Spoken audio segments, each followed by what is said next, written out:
Ex-husband? I just call him my son's dad. Son's dead. We weren't never married, but... He died today.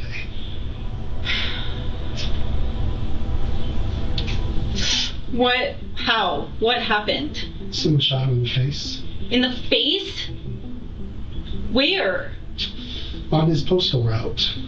She's accused of killing Jason Schaefer, her ex-boyfriend, last week. Not only the ex-boyfriend, also the father of her child. Both worked for a post office there in Longmont. His threat. That morning is the first time that I thought, that I had the feeling that she might actually do it.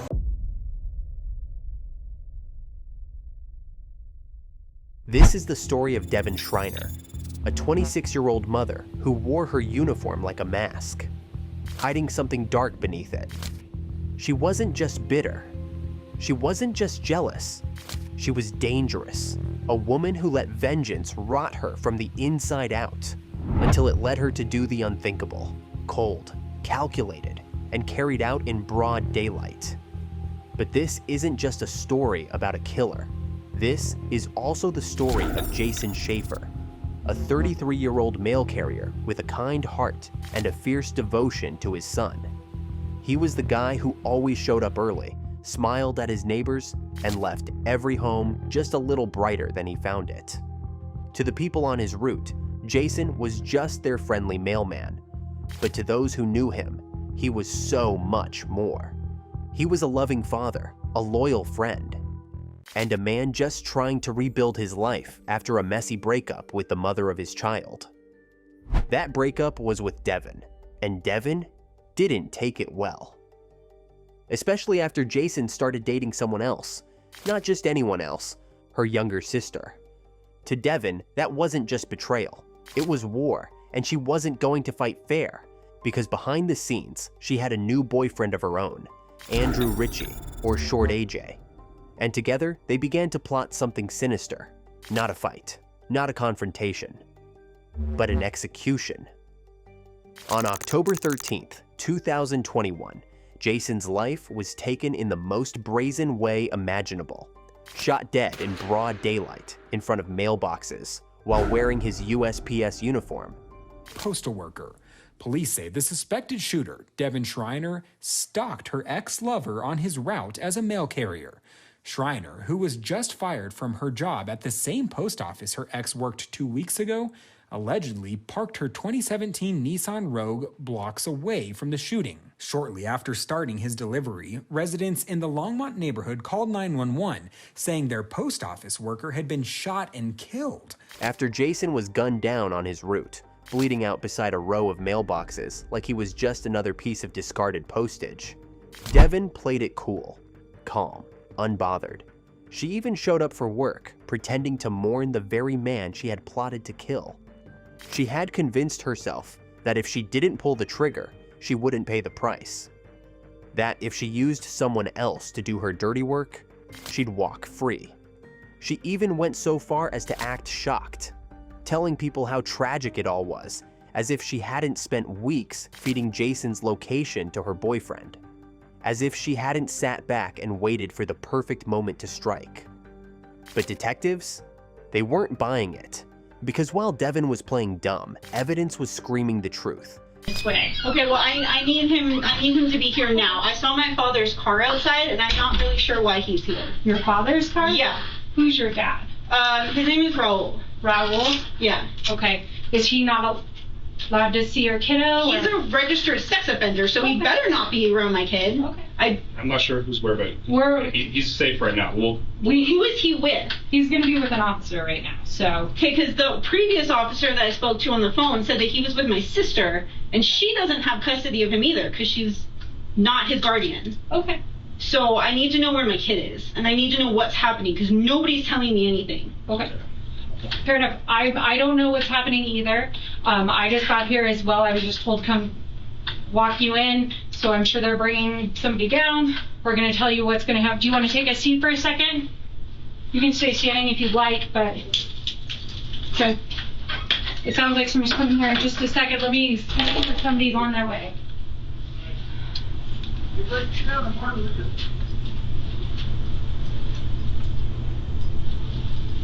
You can go see if they're doing that way.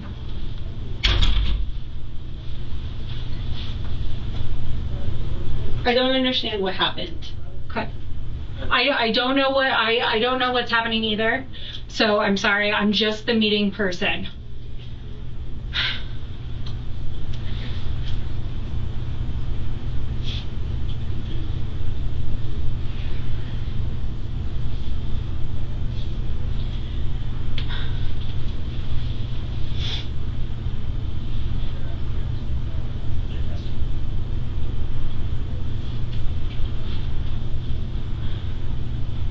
Do you have custody of your kiddo?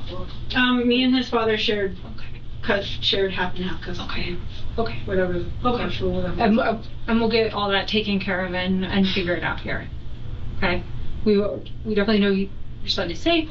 And You know he's safe. I don't know he's safe. Nobody called me. Okay. I live in Fort Collins. Like, I work in Loveland. I live in Fort Collins, and nobody called me. I had coworkers I haven't spoken to, well, past coworkers, I guess, that I haven't spoken to in years, telling me that my son's father was in an accident, Okay. and that I should check on my kid, and like nobody told me anything. Okay. So Detective Desmond will be here in 1 sec, and he's got more answers than I do. Where is my son? He is at the police department, and he is safe with So the he's officers not right now. here? This is the police department. He is here. Okay, well, why is he not here with me? I need him to be here with me. I haven't seen him, and I don't know what's happened. He was taken from his school without my knowledge or consent. And I don't know what's happened to his father. So where is he?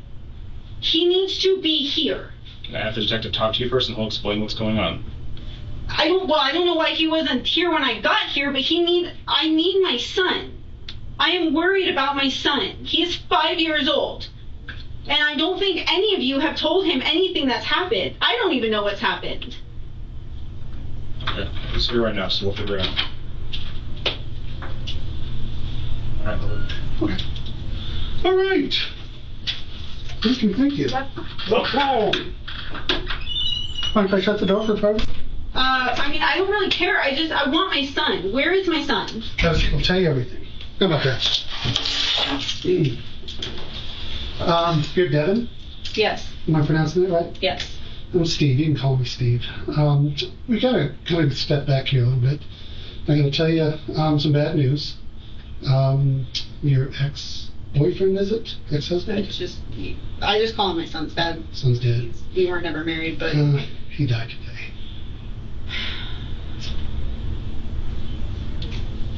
what? How? What happened? Someone shot him in the face. In the face? Where? On his postal route.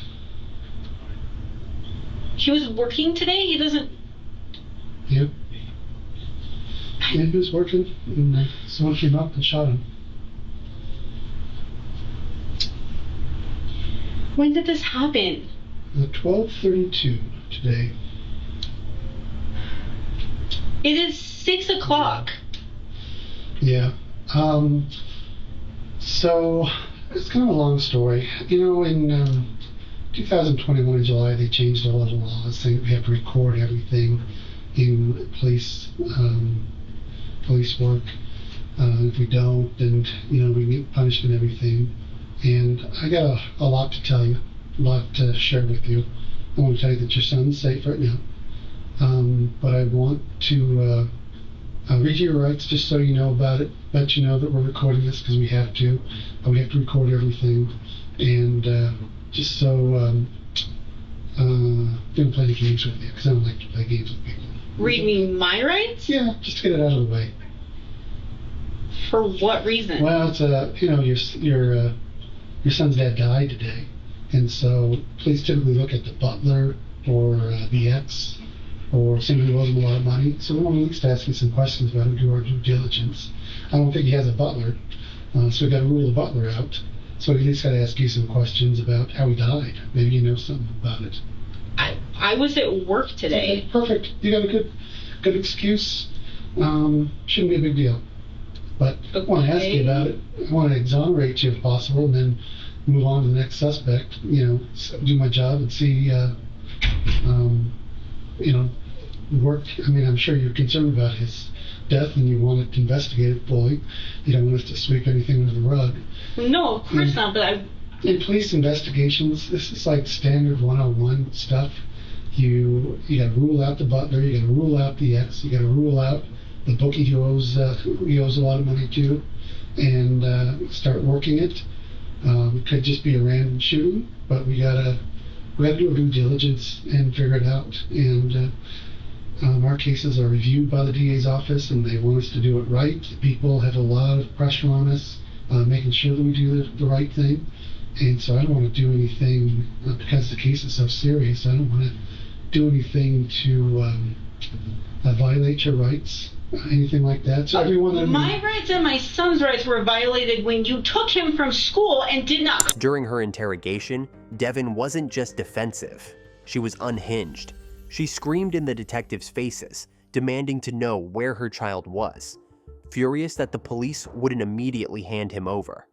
But what she failed to understand, or pretended not to, was this. When a parent is murdered, the child isn't automatically given to the other parent. Why? 2 reasons. 1, that parent might be the killer. And 2, even if they're not, no child should be placed in the hands of someone spiraling out of control. And Devin, she was spiraling. You know what they are.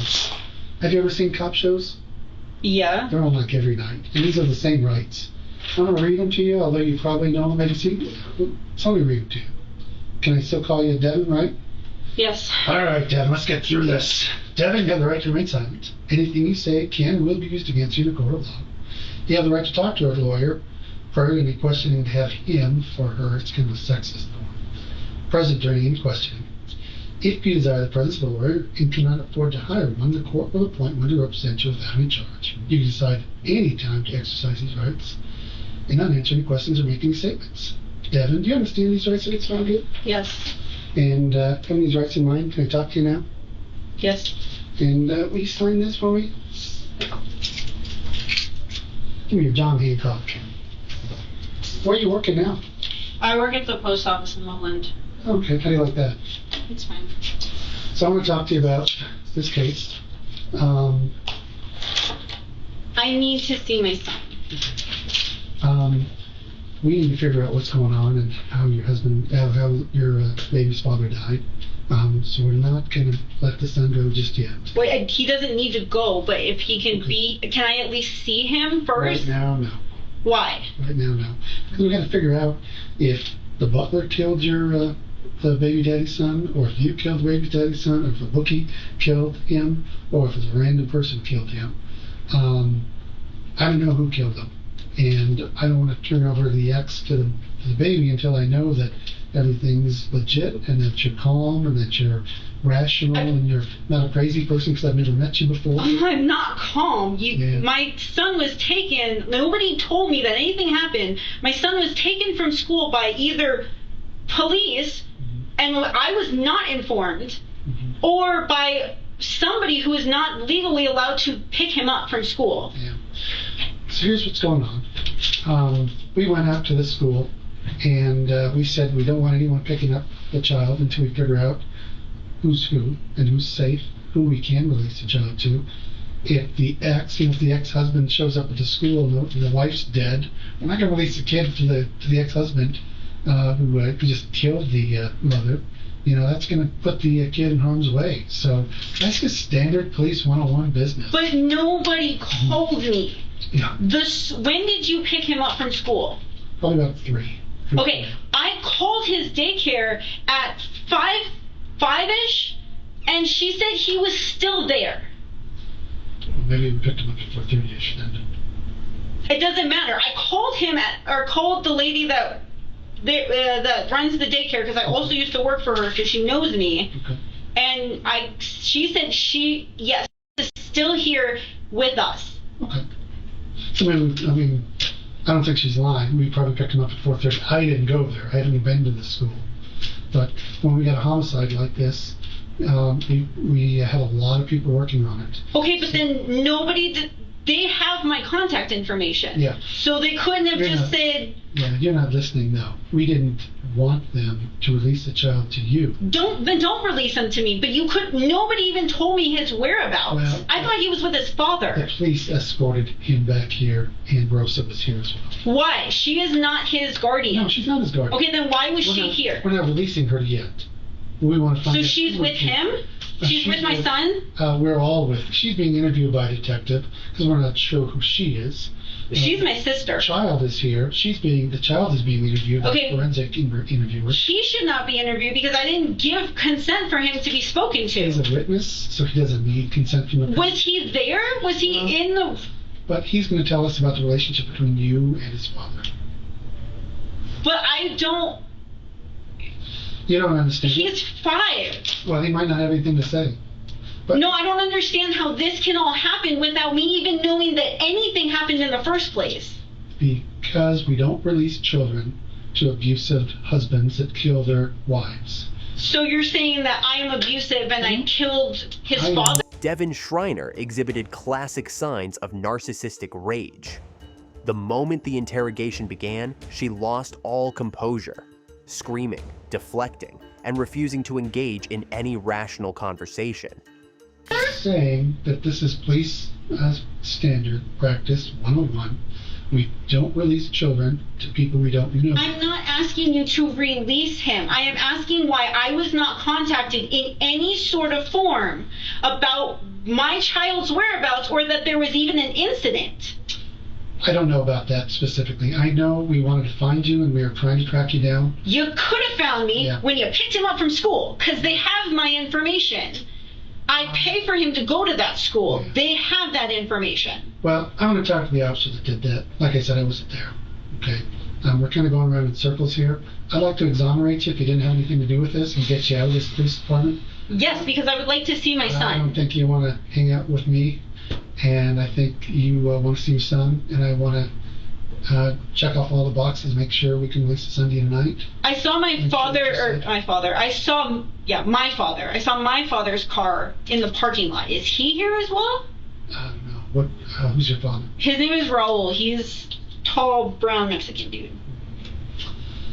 I'm not sure. Okay. We had about 30 detectives working on this. There's a lot of people here. We brought in a lot of neighbors. We brought in a lot of other people. So I'm not sure. So let's go back a little bit so I can see who you are and see whether or not I can release a child to you. Does anyone have it up for your? What do you refer to him as? You just refer to him as I just literally say my son's father Son's or father. Jason. Jason. Do you know of anyone that want to get Jason in trouble In trouble? No. or out to get him? Want to shoot him? No. Nothing like that. Okay. Does it surprise you that someone would go up and shoot him? Yes, it surprises me a lot. I Okay. didn't know, I don't know anybody that would want to hurt him. How long have you dated Jason? Or how would you describe the relationship? How long have you known him? Whatever you're comfortable answering to. I've known him since, I don't know, sorry, language. Well, I hear it all. You're fine.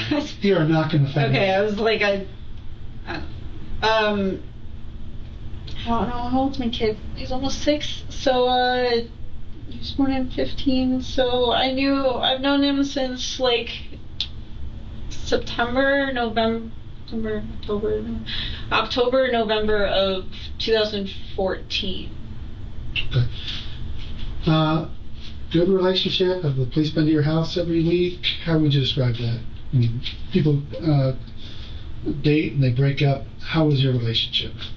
It was never great. I mean, it started out okay, and then we had him, and I mean, it wasn't great. He left us when it was 6 months. He moved out, and we tried, I guess, Okay. a couple of times to work things out, but it never worked. Okay. I don't want to get up in your business and know all that, but police aren't there every day. Nothing. No. Just a bad relationship that didn't take off the ground. I had filed a restraining order against him back in don't know, 2015, 2016 at the end or the beginning of the year. I don't remember. We had an altercation and I asked him to leave my house because he wasn't living there anymore, and he got a little physical while I was holding my son, and he was an infant at the time. And so I filed it to get him to back off a little bit, and when I went to make it permanent, they're like, you know how hard this is going to be, like, if you make it permanent, like, it's going to be really hard to do transitions because he has partial custody and all of this stuff, so that's going to be really hard, like, you understand that, right? Mm-hmm. And so I was a new mom, like, I couldn't do it by myself, and raise kids is tough. Yeah, and I was like, I don't, hopefully that won't happen again, and so I didn't make it permanent. Okay, well, that's understandable. Everyone has their reasons for getting restraining orders, and everyone has their own reason why they don't make it permanent, and I'm not here to judge your actions about why you decided to do what you decided was best for you. So, just trying to get a snapshot of your relationship. So I want to transition a little bit here.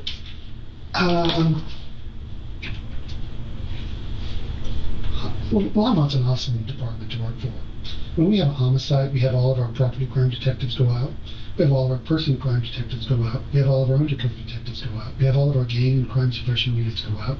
We have a lot of people in this case, and we've worked the case quite a bit. I don't pretend to know everything that happened, but there are some things that are really kind of concerning me. We saw your car in the area of the crime scene.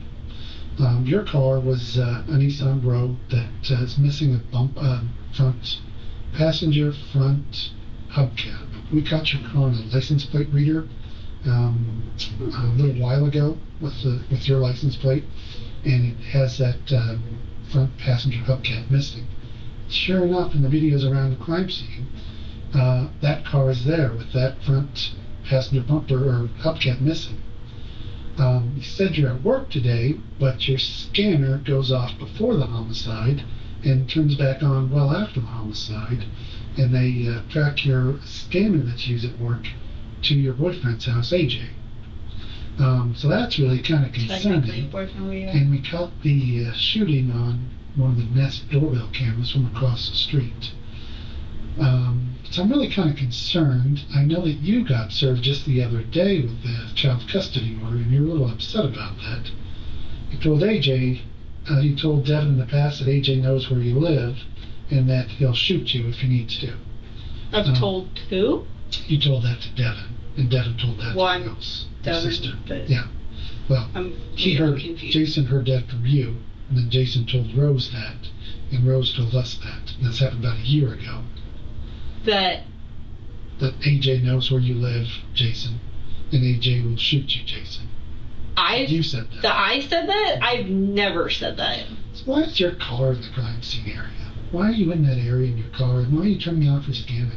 I didn't turn off my scanner. You did. No, I did not. Postal inspectors are here. Turn off my scanner. You didn't go with the scanner. The scanner's at your boyfriend's house, or somewhere in that area, in front of it, or in a bush somewhere in that area. It wasn't with you.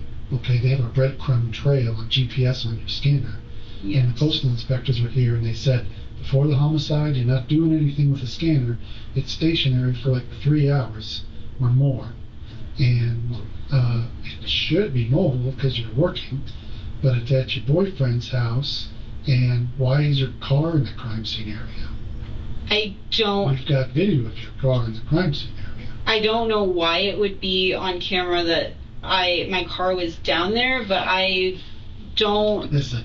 If I don't scan packages, then obviously I'm not doing that. But I did stop I did stop at his house for my lunch break, sort of. Devin, I think you're a good person, but something's not right here. I think the gig is out. There's something weird going on here. Everything is pointing to you being involved in this shooting. People don't go around just shooting most of the people. I mean, I work for the post office, and I have before, and I have been. Supposedly you're on video 2 weeks ago breaking into the Longmont post office. That's a separate Didn't issue. break in. I work for the post office. I'm Not allowed to that branch. go in. But who cares about that? That's just a stupid burglary. Burglary. Let's talk about the homicide. Why are you, what's your involvement in this? Because I think there's a lot more than you're telling us. The video of the shooter looks kind of like you. It's from a distance, but it looks like your height and your build. It doesn't look like AJ's height and build. It doesn't look like Castaneda's height and build. It looks like your build with a black hoodie. Now, we're going to search your house. We're going to search your car. We're going to seize your car. We're going to do a gunshot residue test on you. Sorry, go ahead. So we're not going to leave any stone unturned, but we're going to get to the bottom of this. And this is your out to tell me what type of involvement you have, because it's very concerning. Your car being there, you turning your scanner, not bringing your scanner, and GPS not moving during the homicide. You're getting served just the other day with custody papers. I got an email about it saying that they were going to file something. On like the 11th. You had to serve with some sort of court notice of change in custody, something. Well, I just got an email saying that we were going to have to go to court for it. Okay. So what's going on here? Are you behind this homicide? Is AJ behind the homicide? We got 2 different cars, it looks like. Two different cars? Yeah, it looks like there's a car leaving the scene of the crime. Maybe it's just a witness who saw the shooting and is getting out of there. Maybe it's the shooter. But we saw your car in there moments before the shooting. The detective never gave her a chance to lie. He hit her with question after question, fast, relentless, deliberate. Before Devin could even form an answer, another one was coming. It wasn't a conversation, it was pressure, mental overload. She couldn't control the narrative because she couldn't keep up, and that's exactly what he wanted. It wasn't about getting answers, it was about watching her fall apart, trying to hide them. And there can't be that many Nissan Rogues that are 2017 that are missing the front passenger hubcap. So you're involved in this, okay? I want to know what your involvement is. Did a boyfriend try to tell you that he's going to take care of this? Were you involved in it? Because someone is there doing this. It's not a random shooting. And so the gig is up, okay? I read on the way here about what happened, and they said that a man shot him. That's what we originally thought. Yeah. Now we're thinking it could be you. We're thinking it could be maybe a boyfriend. Thank you. That's not the question. That's not the right answer. We're trying What to am I supposed to We're trying to say? get all this evidence together. We're trying to put the pieces together, and I don't think you're being truthful with me. And I want to know why your car's there, why you're not using the scanner, why the scanner was left there. It looks like you're involved in this. So tell me why you're not involved in this. The whole thing about staying at your boyfriend's house for 3 hours doesn't seem very credible to me. So I'm asking you, did you have AJ do something? Do you think AJ was involved in something like this? Do you think No. Castaneda, or if not, maybe it looks like it's you? Castaneda, I don't.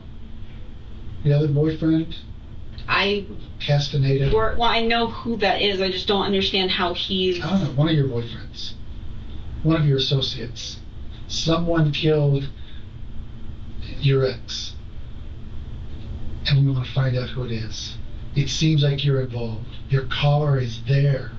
You left your scanner with GPS back at AJ's house. Your ex, who you've said AJ would kill, is now dead. I've never said that. Well, I don't care. I wasn't there. I'm not. That's what Rosa said, but I don't care. I didn't hear that. That's what Rosa's saying. It could have just been a off the cuff remark. But we're gonna do a gunshot. It could be her being like, "Hey." We're gonna do a gunshot residue test on What do you you. mean A? No, we're gonna do a gunshot residue test on you to see if you have any. When you fire a gun, all this gunshot powder comes out and it covers your face, your hair, your clothes, your hands. Have you been around any guns lately? Have you been shooting anything lately? No.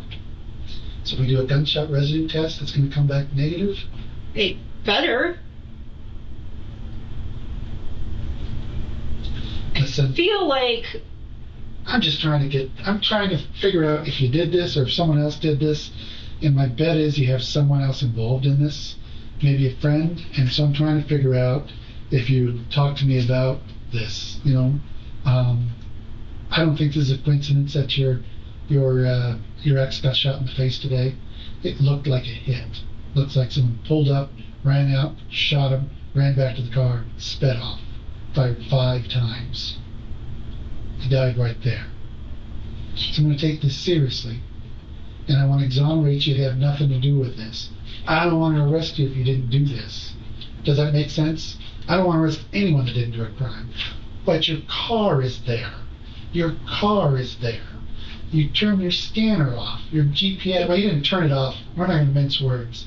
You left your scanner at your boyfriend's house. You said you were at work all day. You're not at work.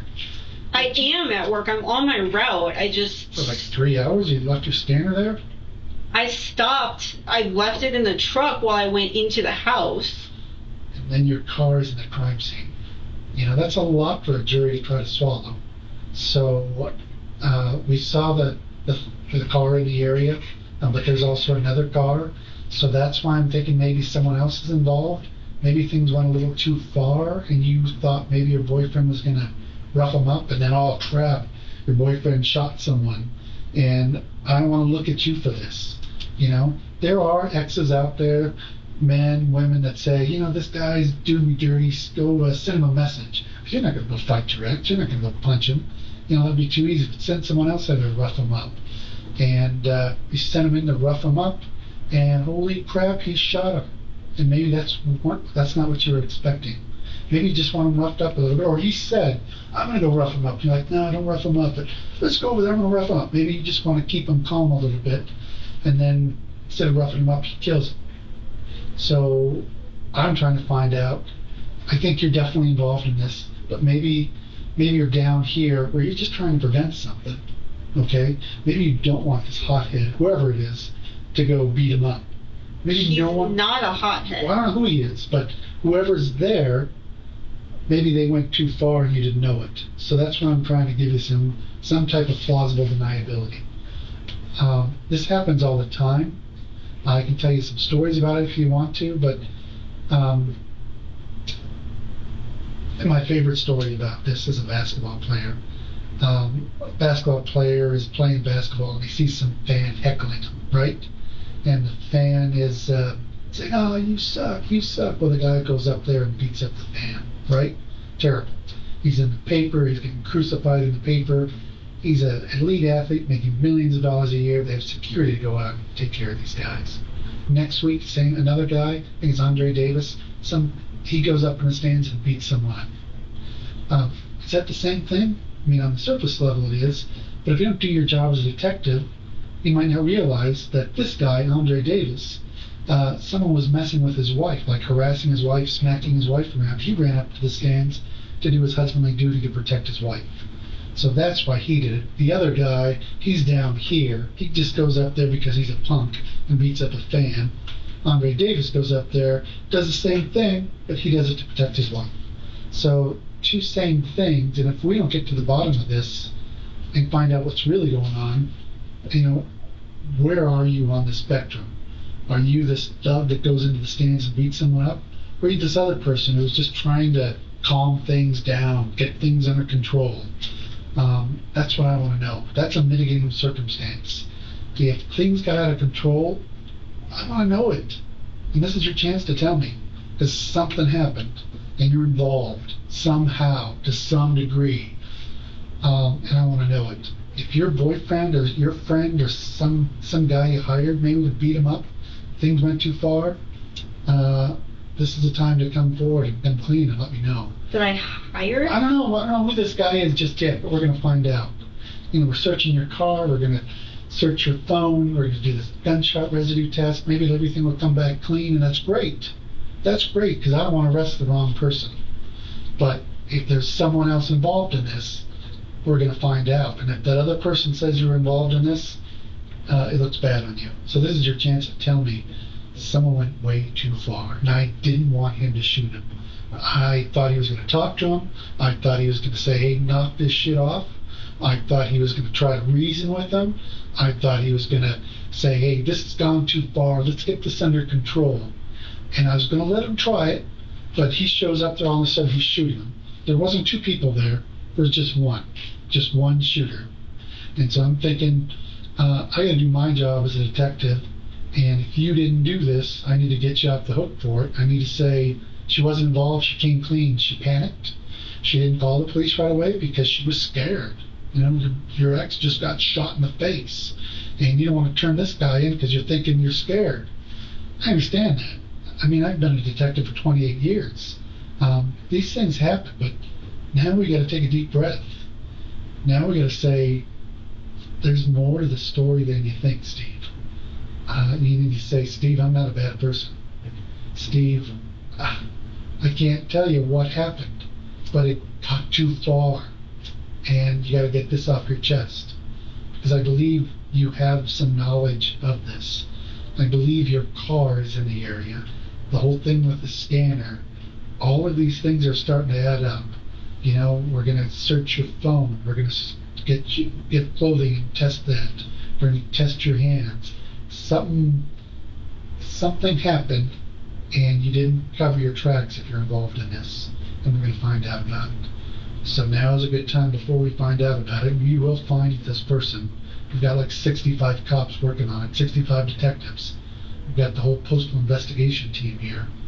We're going to find out about it. Now's your chance. If you didn't have anything to do with this, to come clean. Say, Steve, I don't know how to tell you this. I don't know if you'll even believe me, but I want you to try. I want you to try to trust me, to believe me, that if you didn't have anything to do with this and something got out of hand, I want to help you. Because the gig is up. You're not really in the business of trusting people. So I'm not saying I trust you or I trust this guy. I'm asking you to trust me.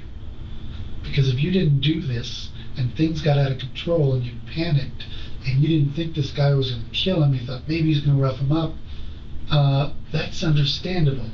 So that's why I want you to trust me if something like that happened. I understand why I would be a suspect because of who I am related to him. And your car. But I don't.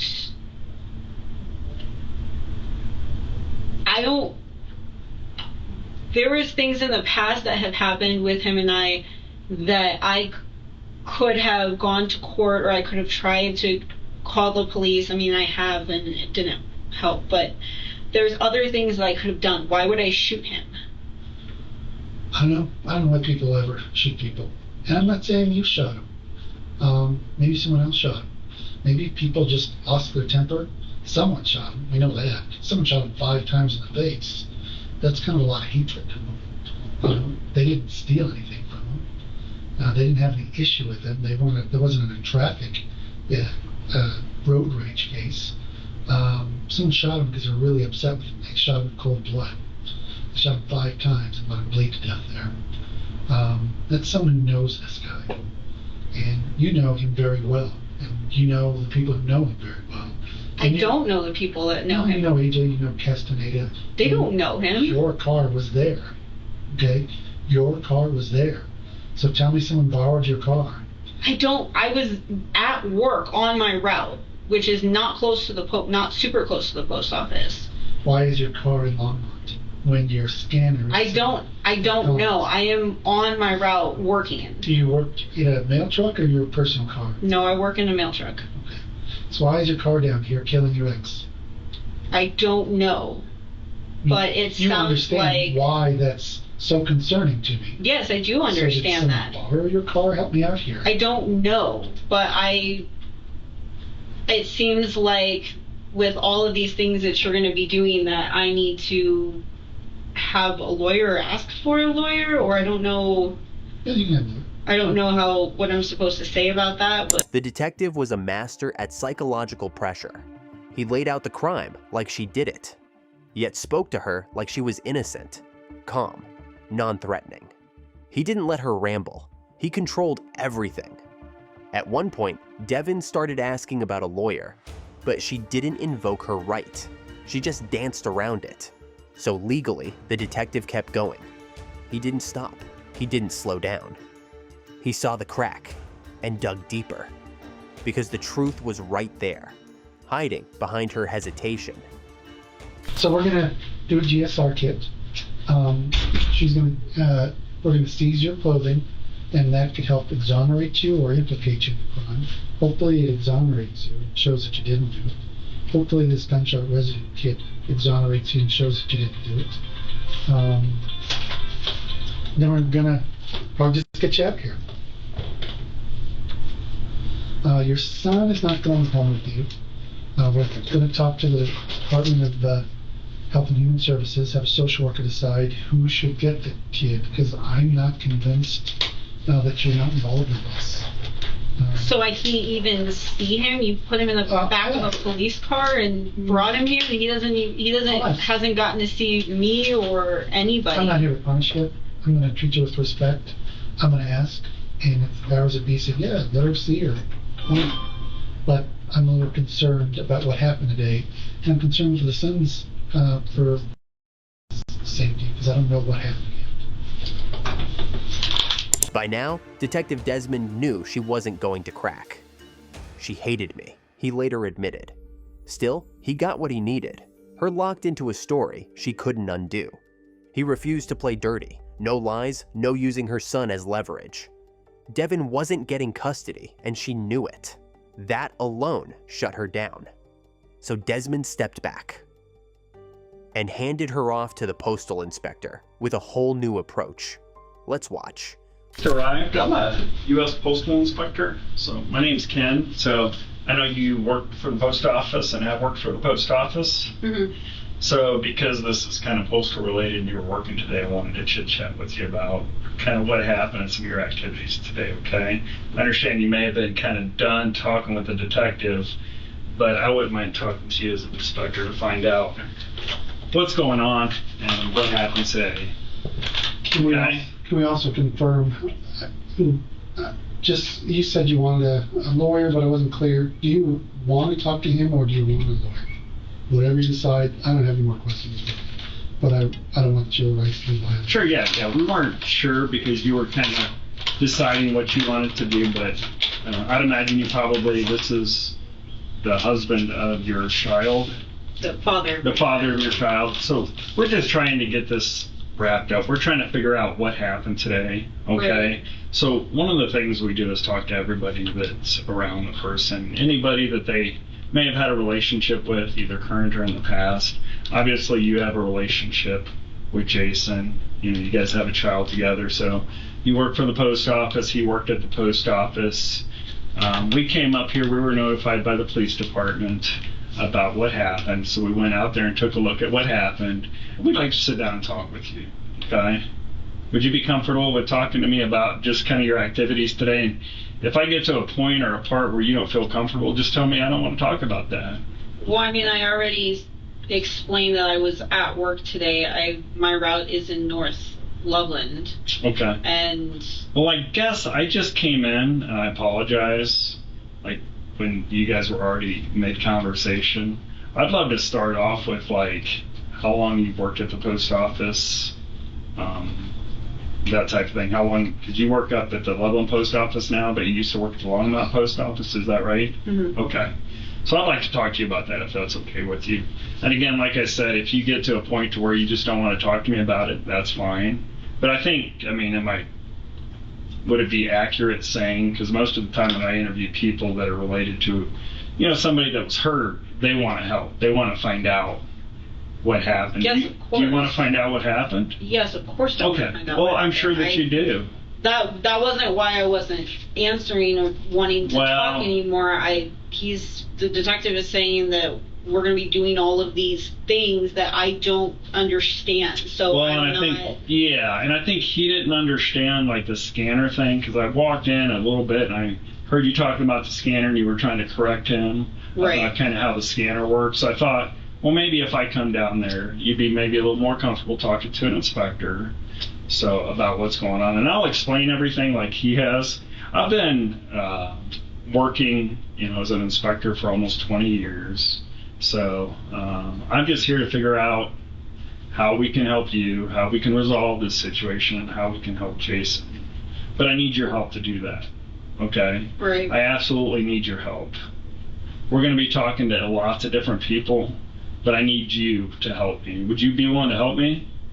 I mean, I will, as long as it doesn't get turned around what I'm saying. I'm not going to turn around one thing you say. If I say something that sounds different than what you're trying to tell me. Right, well, that's why I was correcting him, is because he said I turned off my scanner and I did not turn off my scanner. Yeah, and he doesn't know how scanners work. Right, I understand. So it wasn't intentional. He wasn't trying to, because we worked together before, he wasn't trying to pull any fast ones or anything. He just wasn't sure how it worked. No clue.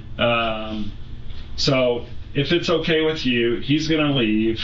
I'm going to sit down with you. We'll keep talking. If you decide at any point you want to stop talking, just let me know that, okay?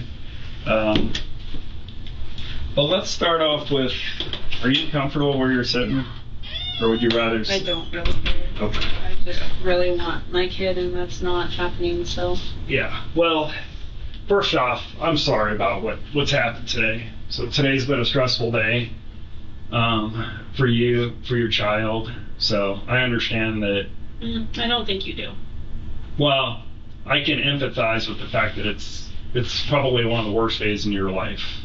So on top of what happened, my child was picked up by the police from school, and I was not contacted. Okay. And I know this had nothing to do with you. I know. I understand. I'm a father. I've got kids myself. That would upset me too. But you know what? We'll make it right. You know what? When mistakes happen, we'll make them right.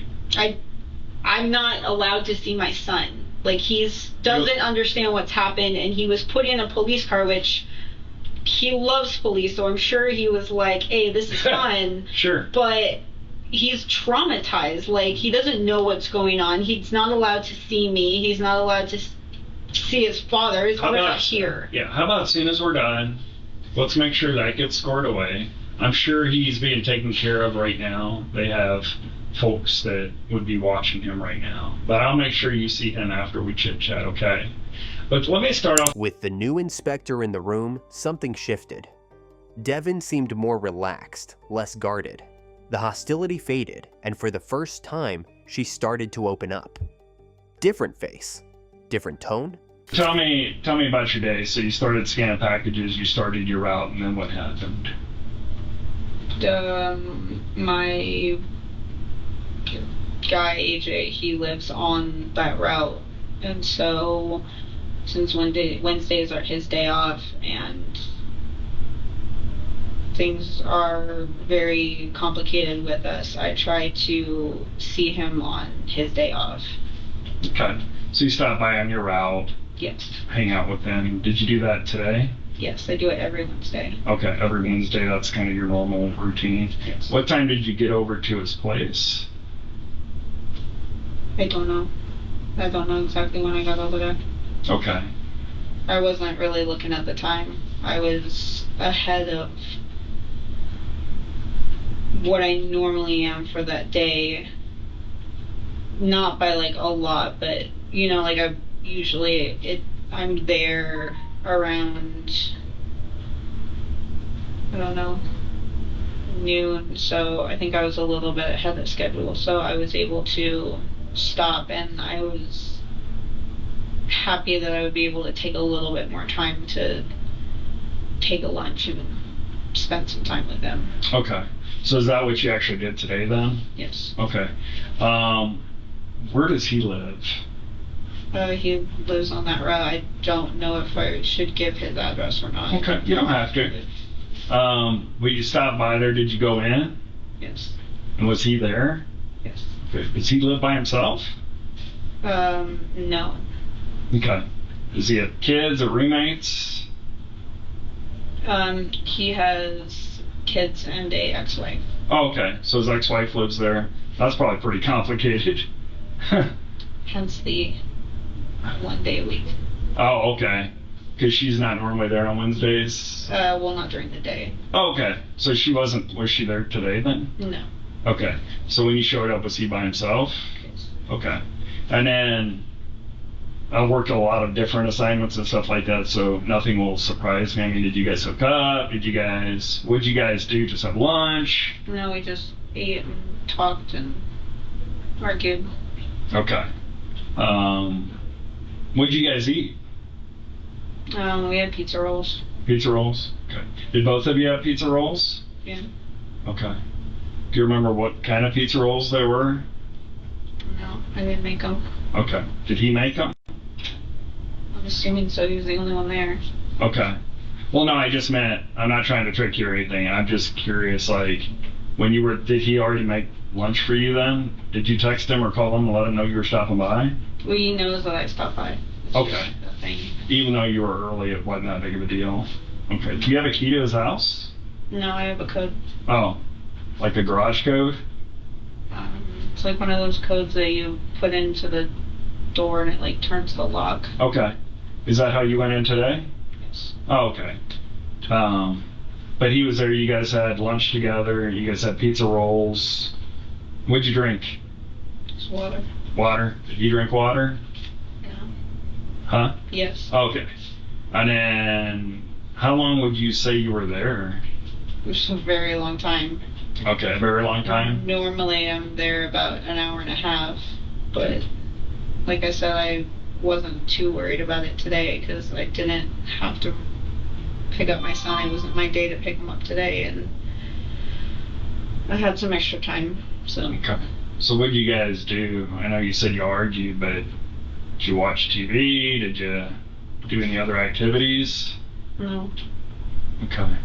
What were you guys arguing about? Some stuff we always argue about. Okay. Can you share it with me? I mean, trust me, I get into my fair share of arguments too. You don't have to go into detail if you don't feel comfortable.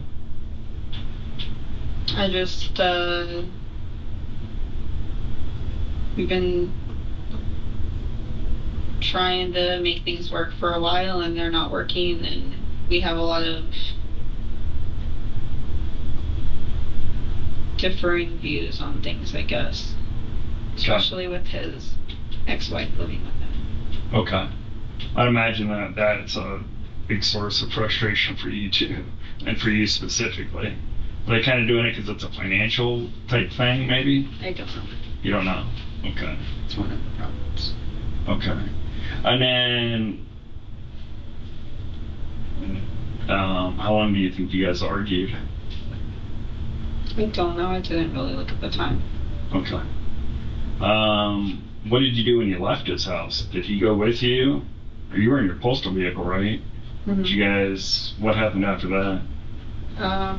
We argued for a while, and then he got angry and left, and I stayed in my truck, and I was very upset, so I was crying, and I was in my truck, and waited for a while until I was able to calm down. Mm-hmm. What made you so upset this time as opposed to any other time? Because I'm always upset. Okay. It's not any different. When he left, where did he go? I don't know. Okay. What car does he drive?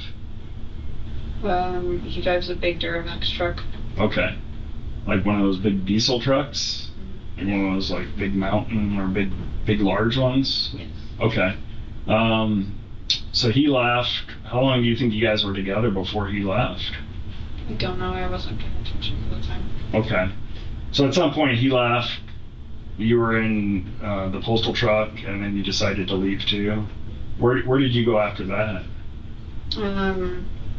I just hung out for a little bit, and then I continued my route. Okay. And how did your route continue from there? Is that actually a delivery point on your route? I don't know what you mean by delivery point. Did you actually deliver mail to that address? Yes, but they're mostly CBUs. Okay. Or they're all CBUs in that neighborhood, so when I'm going by, I just stop. Okay. It's not off my route, it's not out of the way. So. Trust me, I'm not worried about it. No, honestly. I'm just letting Yeah. you know, like, it's not I knew a guy that was a postal employee that would get down with his route super early and go jet skiing every day, but he got his route done. So, you know, people do what people do. So when you left, you continued on your route. Did you stop anywhere else? No, just in my route. Okay. And did you call anybody on the phone and tell them you were upset about what had happened, or with your boyfriend? Did you say AJ? With AJ? No. I tried to call him and talk to him about it after I calmed down, and we have a lot of phone calls back and forth of talking and stuff like that. I spoke to a coworker who was talking to me and just said, like, hey, did you hear that something had happened down in Longmont? Like, we heard that somebody that worked at the post office got hurt, and that was kind of it. We talked about the route, but we didn't. Like, that was about it. But no, I don't. Who was that person that you talked to? It's just another sub there. Another sub at Loveland. At Loveland? Yes. Okay. What's that? I don't talk to anybody in Loveland. Okay. What's the sub's name up in Loveland that you talked to? His name is Scott. Scott. Okay. So did Scott call you? Yes, he called me. Okay. And so he has your cell phone. Have you ever dated Scott? Oh, he's married. That's funny because her boyfriend, who's also involved in the murder, is married. What mask do you normally wear when you go into those places? I have cloth ones that have like certain designs on them. Okay. Like your personal ones? Yeah, like that I had to wear all of like quarantine and like that whole time frame. For sure. But I have some just like, I don't know, regular masks that they give you when you go into those places or a store or whatever, that is like, hey, we require you to have it. Okay. Does the post office ever give you masks to wear? No. No. Okay. But you said you had some masks with you. Are they in your car? Or where are they? I have some I have one, I think, in my car, and I have one in my backpack. Okay. Where's your backpack? In the car? Okay. Okay. Is that a backpack you like take back and forth when you're like from your house to the post office, which you keep? I know a lot of carriers do that. What color are your masks that you wear? I don't wear. Or when you do wear them, or what color are they in general? Just depends on which one I grab. Like I said, I have cloth ones, and I also have I don't know, like the blue ones that they have at doctor's offices. There's the ones that they hand out, like they hand them out everywhere. Okay. Like the blue, like surgical masks? Yeah, I guess so. Okay.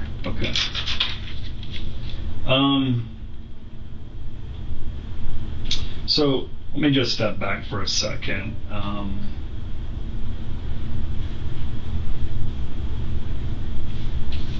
You said you had done some communication via Facebook. You have a Facebook? What's your Facebook like? You have like a username on there? Just my name. Just your name? Okay. You just have the one Facebook account? Okay. So, do me a favor, just so I make sure that I'm not confused about the events of today. Run me quickly through what happened today. I mean, I feel like I've already done that. You have. I just want to make sure that I'm not missing anything, that we're tracking, that I'm not confused about anything, that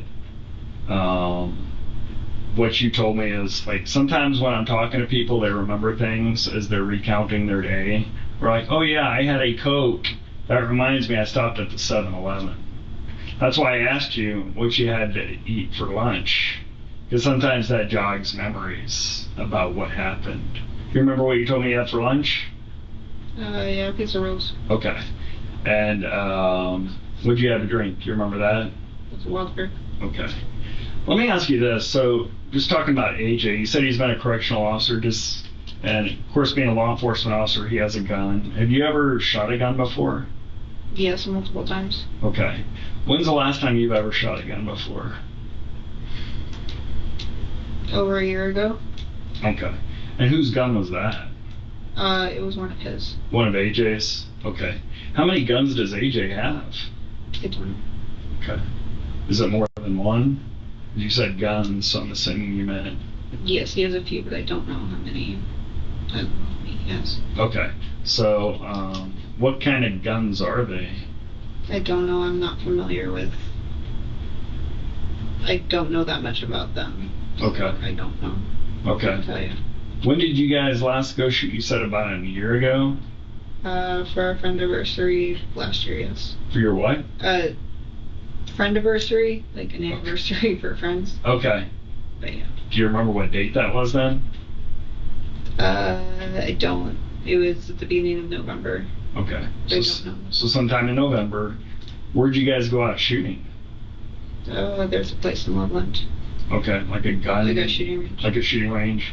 So you went there, and you said you had done it a few times before. Had you been with him a couple times before?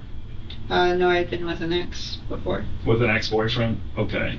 Do you have your own weapons? You don't have any guns or anything of your own? Okay. So he took you to shoot his gun. Was it a rifle or was it a pistol? It was a rifle. It was a rifle. Okay. Do you remember what kind of rifle it was? Did it look like a machine gun or like a hunting rifle? I really couldn't tell you the difference. I don't Okay. hunt, so I don't know. Okay. So when you were at the shooting range, you shot a rifle? Yes. Okay. And then you shot his pistol too?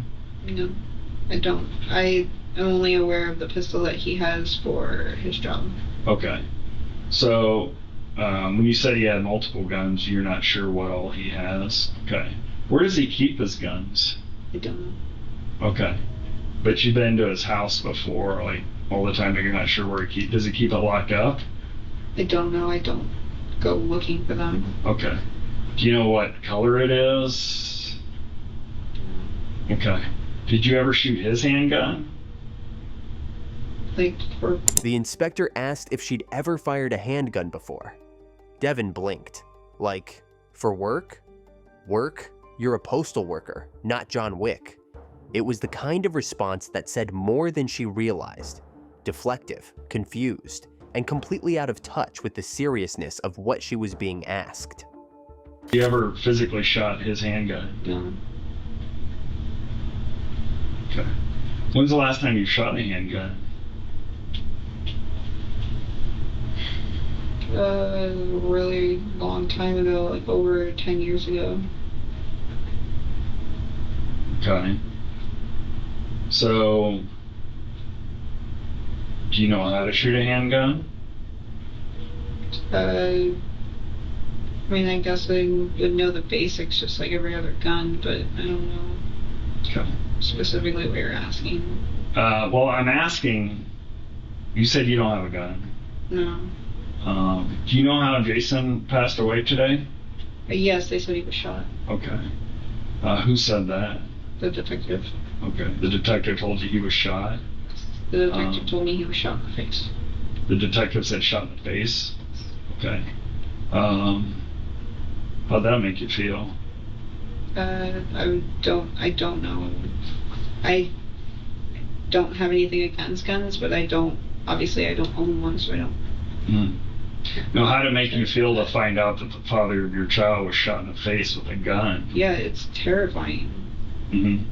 It's not, I'm very upset about it. I know that, like I said, I know that we've had our issues, but. Okay.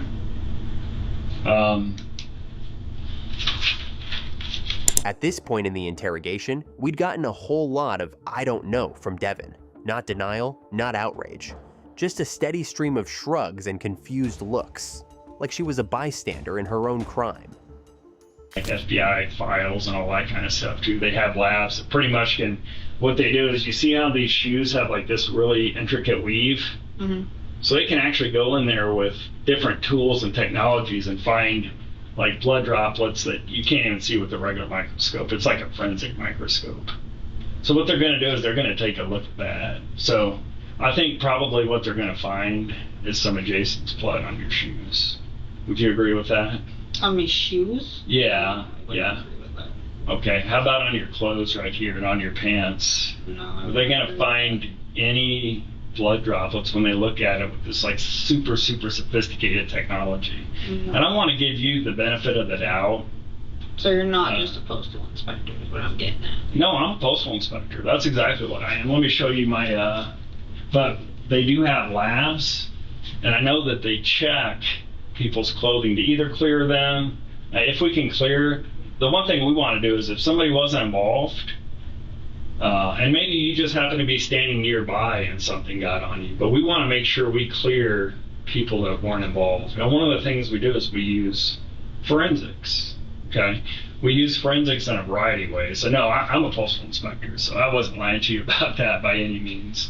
But I do want to say that, you know, we have access to labs from the state, from CBI, from the state. We have local labs here, and we also have federal labs. So we have our own lab back in DC too. Okay, so one of the things they have to do to clear anybody is look at the forensics. And some of the things they're going to look at are the things we talked about.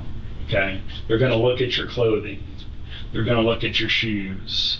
And they're going to see if there's these droplets. They're going to see if there's any gunshot residue. And when they do find those, we want to have an explanation for those. You see what I'm saying?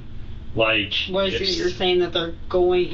No, I asked you. No, I asked you if they were going to, and I answered. and you said no.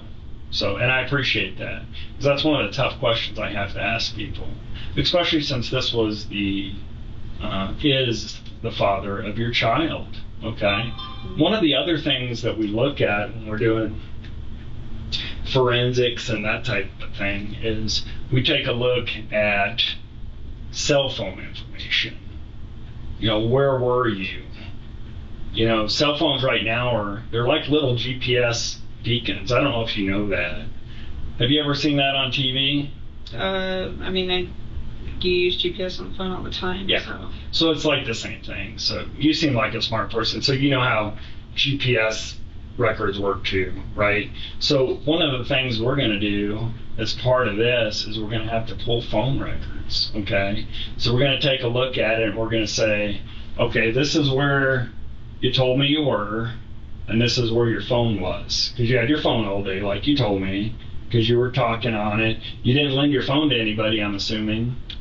No? Okay. You had your phone all day. Mm-hmm. So we can really just go to the cell phone company with a court order. We have to get a warrant and say, where was her cell phone, you know, every second of that day? And on this type of thing, we go to those extra links. So are we going to see that your cell phone was over there where this happened to Jason? I'm not entirely sure where it happened, but no, I had it with me in Loveland. Okay, you had it with you in Loveland. Okay. They never left your side. It was with me in Loveland. Finally, the inspector led her exactly where he wanted. He didn't threaten. He didn't accuse. He just laid it out. We're going to find out you were involved, whether you say it or not. All he wanted was the full story. No more, I don't know. They pulled surveillance video from a lot of different locations in the area. Yes.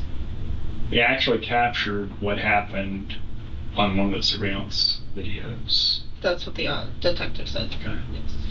They also captured the vehicle that was involved on the surveillance footage. And they captured the license plate. Okay. And it was your vehicle that was over there. That's what the officer said. Yeah. So I need to find out, honestly, what happened today. But that is also what the officer said. Okay. But I need you to tell me, there's a big difference between something, and I'm sure you probably don't have a criminal history. I haven't even looked. No, I do not. But most of the people I deal with are people that have been arrested like 20, 25 times. They're out committing robberies of postal carriers. They're out doing lots of different things, okay? I don't think that's you. You know, these other people are people that, you know, all they do is live a life of crime. They're out planning crimes all day long, all night long, because they have a drug addiction. and that's primarily what drives them. Okay, you do not look like the type of person that does drugs. Am I correct? No, I never have. Never done drugs or anything like that. So you do not seem like the type of person to me. And again, I just met you, and I just got on this, but you don't seem like a cold-blooded killer that's out been planning something for years, and that this was your perfect opportunity. To me, based on what I've heard and from talking to you, this is something where something just snapped. You know what I'm saying? It wasn't something out here. Just hold on. Where you were thinking about doing something like this for a long period of time. You weren't planning. I mean, it happened in the middle of the day. This isn't something that happened late at night. This is something that happened in the middle of the day. So you know what almost every house has these days? They have cameras. They have Ring cameras. Right. So we had your car over there. You already told me you're the only person that drives that vehicle. I also told you I was at work, and nobody seems to believe that either. So. No, we understand that you were at work for part of the time. I believe that. I didn't say that either. Say what? I didn't say part of the time. I said I was at work all of the time. Okay. Well, we understand that you work today. Okay. I don't want to get into the mix with you. But what I am trying to ask you is this: your vehicle was over there where this happened at the time that it happened. We have witnesses and we have surveillance footage. Right, and that's we the always thing that I said to the detective. I don't have an answer for that. Okay, you don't have an answer. You have like zero answer. How do you think something like that could happen? I don't know, and that is where I asked the detective to speak to a lawyer. Do you think somebody stole your car? Again, I'm going to ask to speak to a lawyer if we're going to continue with this questioning. I don't have an answer for that. Okay. So, let me make sure I'm clear with you. If we don't talk about the car, you're fine to continue to help me with Jason. But you don't want to talk about the car. I don't want to talk about something that you are saying is incriminating me. Okay. When I did not do this. I'm just saying that the vehicle was there. And I just said I don't have a response for it. I don't have an answer. I don't know how to tell you that the car was there while I was at work in Loveland. Okay. Well, if you're fine with it, can I show you a picture of the car that was there? Would you be comfortable with me doing that? You can show me whatever you'd like. Like I said, I am asking for a lawyer to speak to for any further questioning. Okay. So you don't want to talk to me anymore to help us with this at all? I have helped. Okay. So I just want to make sure we're clear. You don't want to talk to me anymore about this? You're seeking an invocation of your right to an attorney, which is fine. I just want to make sure we're absolutely clear, because before you weren't. I want to make sure, because it seemed like you were helping me, and we were working on it, and I'm trying to figure out, like, did somebody take your car or anything like that? So I don't want to. Nothing to hide about my day because I was at work. Okay. So that's why I said I'm willing to give you the information that you are going to be having anyway when you contact whoever you contact at my job. Okay. It's all the information you're going to be getting. Okay. There is nothing being hidden. There's nothing else. Okay. So if we don't talk about your car, do you want to continue this conversation, or are you done with the conversation? There really isn't else to say. I've said my day. I've said what I needed to say. I don't see what other questions you would have. Well, I'd like to know, who do you think would have done this to Jason? I don't know who would have done this to Jason. At this point in the interrogation, Devin finally started to realize she needed a lawyer. The walls were closing in. Every piece of evidence pointed straight at her. But they are smart. They are collecting more evidence. And then Cuff Devin was under arrest. One of the things we talked about, just so you remember, was like when a gun's fired. Remember I was talking about kind of that blowback and stuff. Sometimes so it'll get on your hands and in between the creases of your fingers and your wrinkles. And not that you have any wrinkles, but you're still in your 20s. But he's gonna put some sticky things on your hand to swab and forward it as part of this whole thing. So that's what that's about. Let's see, right hand. Just go like this. It's just basically like an adhesive tape. It won't leave any residue. Was tape? Kind of. It's not tape, but it's almost like a lint roller type, if you can envision something like a tacky lint roller. What? Good job.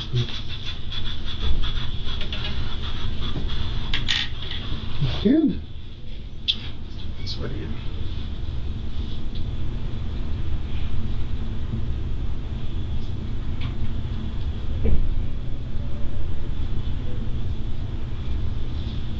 Good.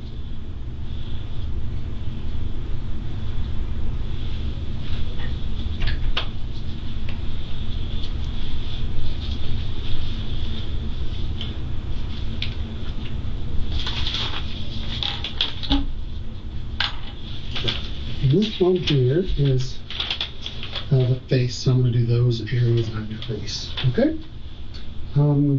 If we just can pull back your hair a little bit. And do this.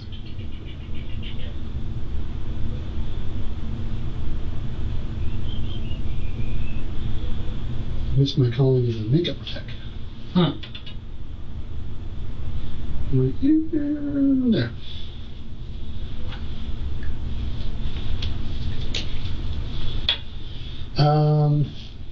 Good. Right. You need to use the restroom? Okay. So I'm gonna walk you to the restroom and then also we'll grab, we're gonna do a change of clothes. Let me, this is, I'll squeeze through here, so. Hold on just a second. Okay. I think they're gonna. They can get you that. Or just fair enough, change your clothes, okay? Oh. Is that my son? No. That was one of That's the commander. the other guys that work here, so.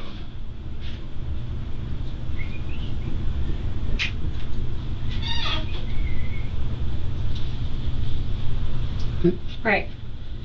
So here's the situation. I need you to go ahead and turn around for me. Turn around. Put your hands behind your back. Interlace your fingers. Do not move, okay? Am I under arrest then? We'll discuss that here in just a second.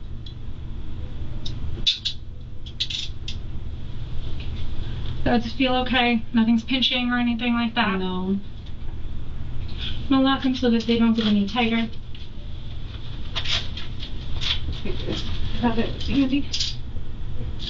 Thank you.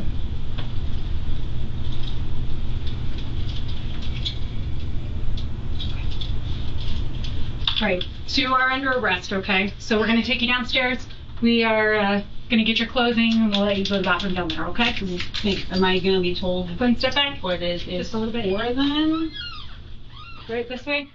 Next up, her boyfriend, the man who knew everything. He wasn't just a bystander, he knew the plan, start to finish. And now it was his turn in the hot seat. How you doing, AJ? Great, how are you? You remember me, Chris Lucas, the postal inspector. Yeah. Yeah, I'm Detective Berg with Longmont PD. Nice to meet you. Good to meet you too. So first off, I know that we're at your place of work, so I imagine that they called you down here, so you probably don't exactly feel like you have a choice in being in this room right now since your bosses are all outside the door. Correct. So before I ask you any questions, why don't you go and have a seat? We'll go through this first part. Let me ask you this, do you have any weapons on you, any knives? Yeah, nothing like that, okay. So first off, it doesn't even matter the reason we're here, just the circumstances, the fact that we're at your place of work. I don't want you to feel like you're being coerced into talking to us, all right? So I'm going to go ahead, I'm going to read you Miranda real quick, all right? Just to go through that. Do what? Am I being arrested? Right now? No. All right? All right, you have the right to remain silent. Anything you, and I'm going to read it just to make sure that, just that way I can show this document later on and say, hey, this is exactly what I read you. You have the right to remain silent. Anything you say can and will be used against you in a court of law. You have the right to talk to a lawyer prior to any questioning and have him present during any questioning. If you desire the presence of a lawyer and cannot afford to hire one, sorry, let me shut that off. If you desire the presence of a lawyer and cannot afford to hire one, the court will appoint one to represent you without charge. You can decide at any time to exercise these rights and not answer any questions or make any statements, all right? Do you understand your rights as I've just read them, okay? Having these rights in mind, all right, are you okay with me asking you some questions about some stuff that went on here this last week or so with Devin. You can ask me questions while I'm planning to find an answer most of them. Okay, all right. You want to start? Yeah, so when I Oh, actually, sorry. Let me sign this quick. Just saying that I told this to you. And... All right, so go ahead and initial right here, just saying that you understand. Let me get a signature from right there.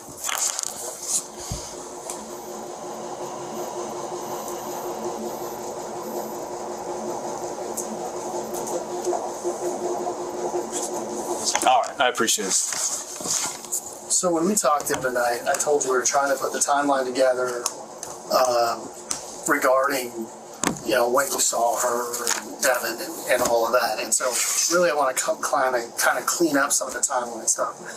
On Wednesday night, your wife's sitting next to us, and I know it's going to be hard to talk about multiple things. Am I correct? Yeah, I had to talk to her about it the next day and tell her that I was having my film. I'm sorry, I missed I that. had to tell her that I was having an affair the next day. Okay. So she now knows. She's aware of the affair. Okay, so and I'm assuming, a couple of things. I figured that was kind of part of it, and that's why I didn't push real hard on Wednesday night. Does that make sense? I get it. I kind of told you that in the interview. So we just want to kind of clean up some of the timeline stuff. Obviously, let's just kind of start with you're at Hooters from like 12:30 to like 1:15. Is that about right? I feel like it's later than that.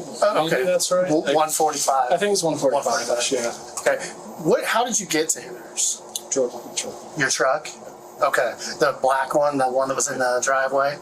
I think it's Silverado, right? Okay.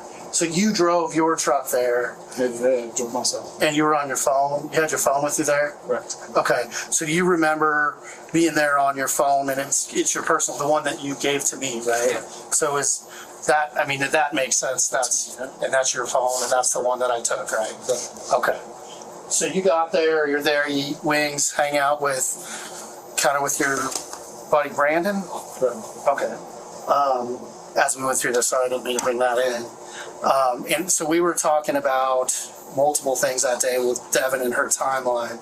One of the things she told me is that she drives like a Nissan Rogue or Milano. Yeah.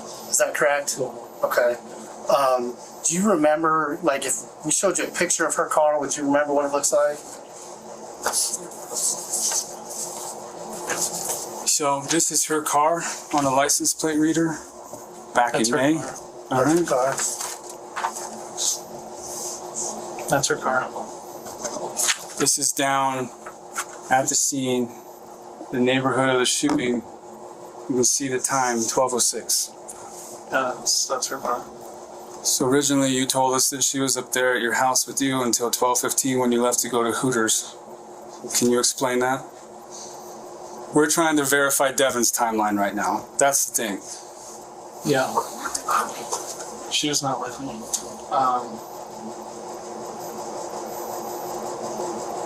Yeah, she wasn't with me before that.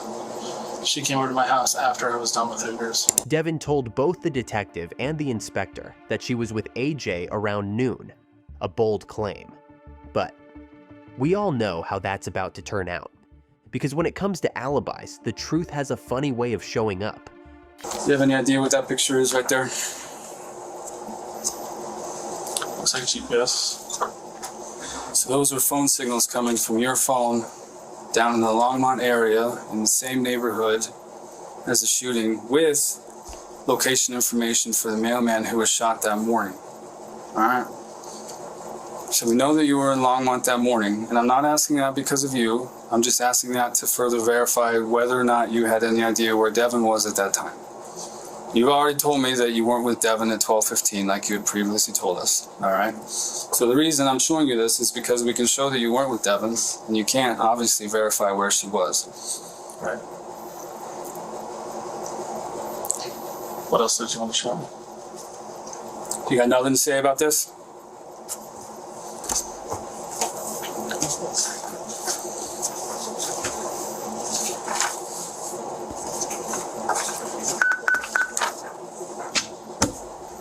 That's off your phone. 2 days before this happened. Can you explain that?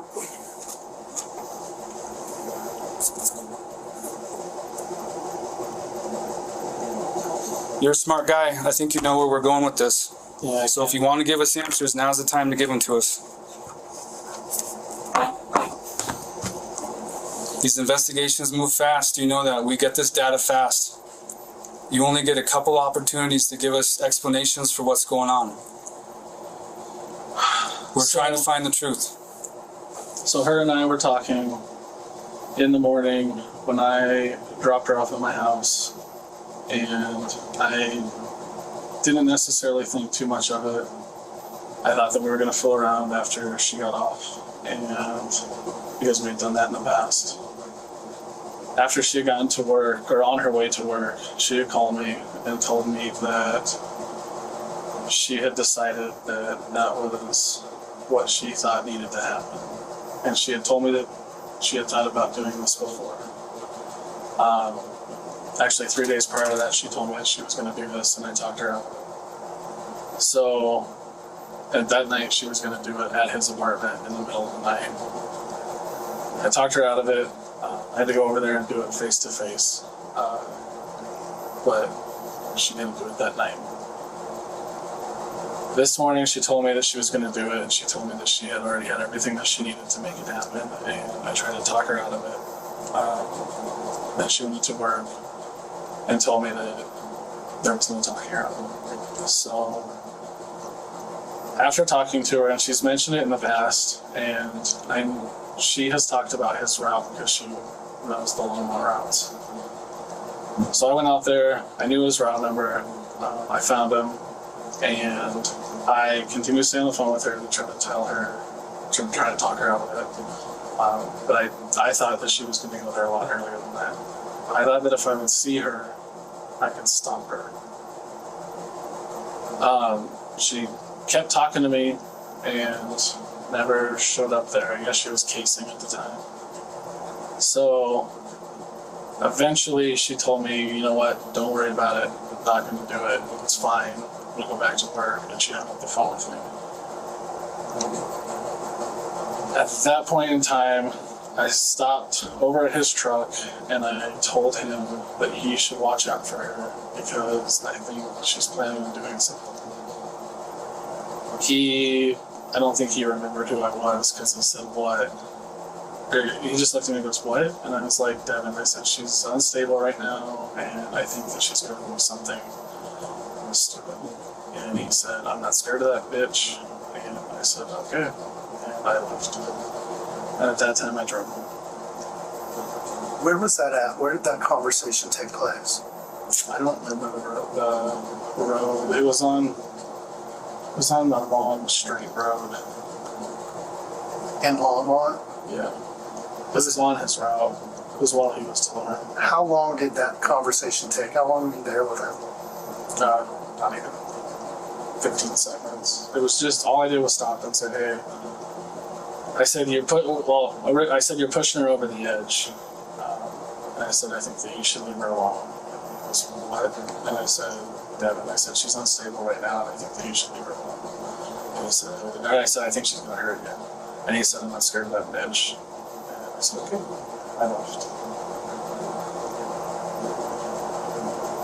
Okay, so you talk to him, you tell him, you warn him, so you meet him on that route, you talk to him, and then you leave after that? Okay, you know about what time that was that you talked to him?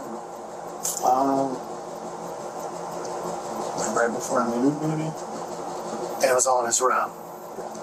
Okay. And then, so tell me how that goes from there. You leave.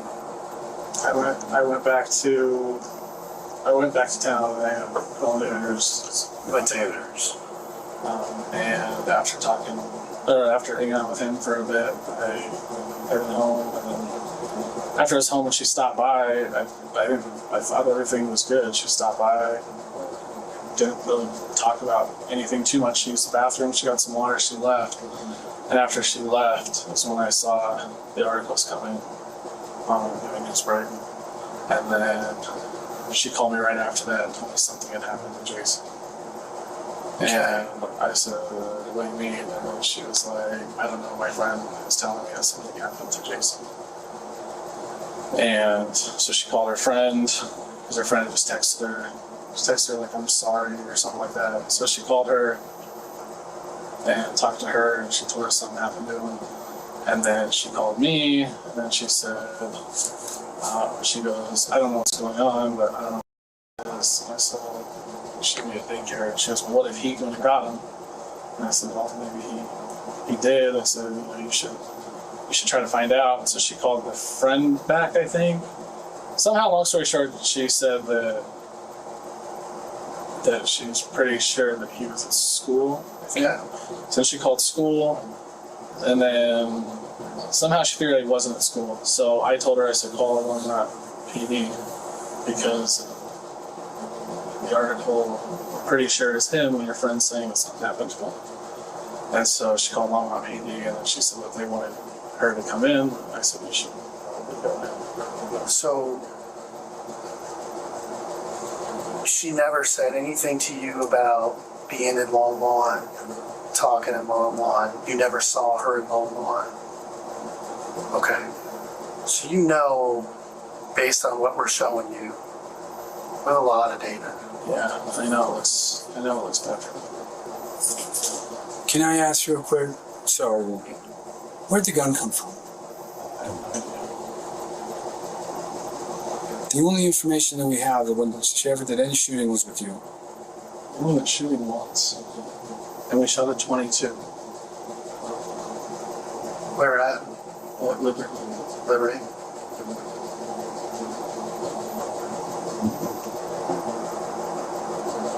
So you never gave her a gun. Okay. You never gave her ammunition, never gave her a gun, never shot anything other than a 22 with her. Okay. When she was at your house, she didn't leave anything. Not that I know, she just went to the bathroom, and then I gave her the water bottle and she left. Okay. Nothing else. Nothing else. No conversation about Jason, no conversation about you guys doing anything. She never mentioned it. And then when she called me afterwards and started talking about, I just seen the article, and then when I talked to her after that, I didn't want to ask her. Okay. So it's really important. And understand that there's 70 postal inspectors in Longmont with the 12 or 14 detectives that they have. And we're talking to everybody. We've got Ring doorbell cameras. We've got cameras from banks. We've got cameras from traffic lights. We've got all this stuff going on. We've got your phone, her phone, Jason's phone, other text messages. It's really important at this point that you tell us the truth, everything that's happened. I just did. That's the truth. So explain this picture to me. Explain this picture right here in the middle. What's the conversation around that? So that was the 3 days prior when she told me that she was going to go over there in the middle of the night. And I told her not to. Originally, her plan was she was going to take out Jason, Rosa, and herself. And I begged her not to. I obviously believed on the don't take out yourself thing because I can't live without you. And I can't live without you. But I was successful in not getting her to do it that night. I don't know. Part of me felt like she would do it eventually, but part of me thought that maybe she wouldn't. Did you ever think about calling the police? Saying, hey, this is what's going on? She's been in this custody battle with him for 5 years, and it's not the first time. She's mentioned it multiple times over 5 years, but she's never done it. So, obviously it's a serious thing. It was also just kind of banter. Like, anytime she was mad at him, it was he needs to go. Like, I need to do that. usually play it off, or, you know, sometimes I play along a little bit and be like, yeah, he is a fucking asshole. But I never thought that she'd actually, you know, do it. AJ had known about Devin's plan for years. Not days, not weeks, years. And what did he do with that information? Nothing. At this point, at the interrogation, the detective just wants to know if he is involved because his phone GPS shown that he was also present around the crime scene.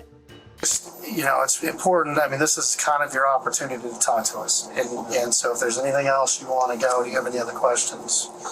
Why don't, so, you know, we have your phone. We got your phone records. We have her phone records.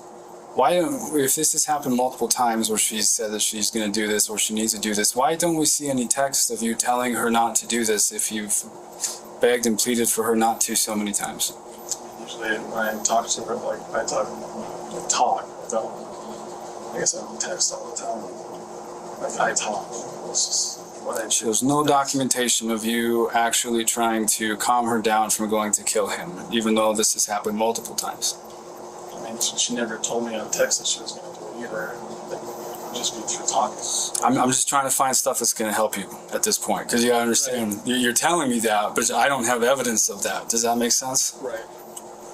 It seems to me we have evidence of all this other stuff, but the stuff that we're missing is that stuff that would help to corroborate what you're telling me with that. Right, yeah. I know we always talked about, you know, she never texted me, that kind of stuff. It would just be during talking. We did a lot of therapy that talking all the time. She has her own problems. She has a lot of trauma. But obviously, I did whatever I had to do to get what I wanted.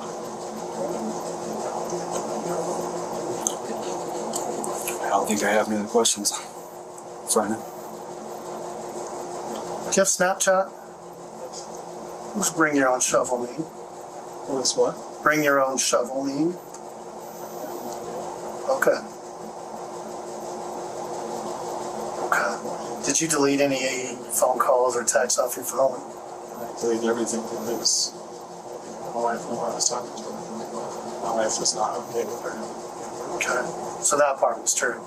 That your wife doesn't like her. Oh, yeah. Okay. Well, I can see why. Yeah, my wife has hated her for 13 years. Okay.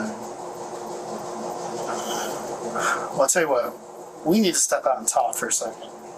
You gonna be all right in here for just a minute? She told me first thing in the morning when I dropped her off at work that that was going to be the day.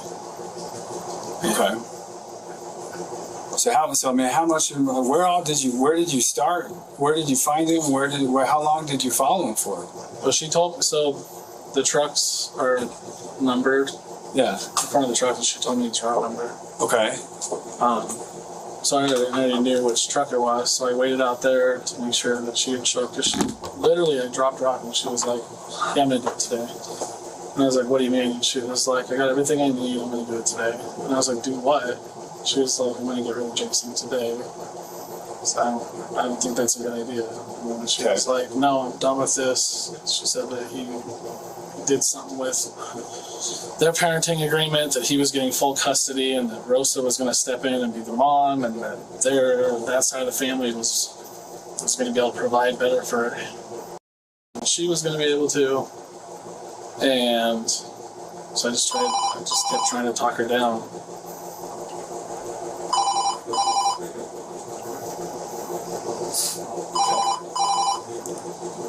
So where all did you go on this track then? When you're following him around, what was that? What was that like? Like, where all did you go? Nowhere. I just followed her. Okay. I figured if I saw her car, then I could stop her. Okay. Where all did he go? What was his route like? Just did his route. Okay. So for 2 hours at least, you followed him around, right? Yeah. Part of that time, he just went home. Okay. So I just sat at the apartment complex. Just watching him instead of. I wasn't watching him. I was watching for her. Instead of just telling him, look, this is something that's going to happen. Well, I mean, they're in a custody issue. Like, I love her. I care about her. My thought process was, if I could stop her, then I'm not getting involved in their custody stuff. I didn't know Jason. Like, I don't know him. Yeah. And so I just wanted her I wanted her to think it through and be okay. Okay. But eventually she said, okay, and she's like, don't worry about it. It's done. I'm going back to work. It's okay. She hung up the phone. And something that was kind of weird, I was just like, she just stopped. She was like, okay, if you win, I'm not going to do it. And I was like, you've never given up on anything that easy before. And so I decided to just give him a little warning and went back home. And you don't remember where he was in the neighborhood when you stopped by his truck? Can I bother you for just a second? Yeah. Can I get that black bag down there by your feet? Absolutely. Thank you. So afterward, you pick her up from work and you know at this point that she just shot and killed somebody. I mean, I don't know, but I saw it on news break that the postal worker was hurt, and then she told me that her friend said it was Jason. Okay. So putting two and two together. So you're driving around with her afterward. What did she tell you? You mean drive around? You picked her up from work. Oh, and I just dropped her back off where her car was, and I told her I didn't want to talk to her. Okay, so no conversation. So she's just quiet.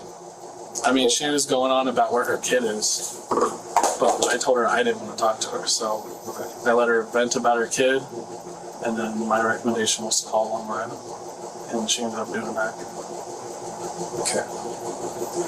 Afterward, after you dropped her off, you went for a drive later in the evening. I went and picked up the kids from daycare. Okay, where's the daycare at? It's over on 402 in Exmouth Drive. Okay. And then brought them back home. And then at that point, she had called me, and that's when she said she was going to go to Walmart. They wanted her to. So I stayed on the phone with her. I went to get a car wash. And I talked to her while I was doing that, and while I was getting the car wash, she pulled up. Okay. When did she give you the number for the truck? The what? You said the route number? Not the route number, but the number that's actually on the postal vehicle. She didn't give me that. She just gave me the route number. Just the route number? Yeah, the numbers are on the concrete in front of the trucks.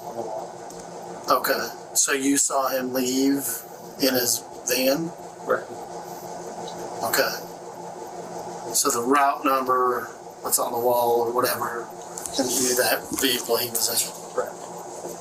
Let me call Carlos again. Yeah, okay. So that's pretty early in the morning. Not early, but. Yeah, it was like 9. Okay. Okay.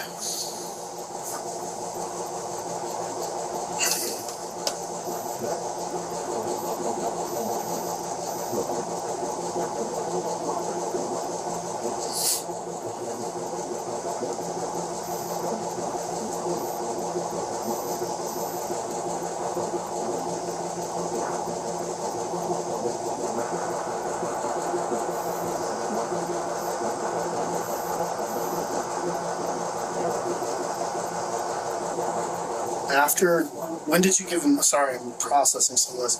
When did you give him the warning that you said you gave him? After he was at his house for a while, or before? It was when I left. Okay. So just told him. And he said, well, I heard something back. Okay. My buddy was still there or something, and then even. Okay. Did he text you, or you call him, or what? He had texted me and asked where I was at. Okay. Tell him I'm on my way. I said, I'll be very well. Okay. And that's Brandon? On my phone, it's Schwartz.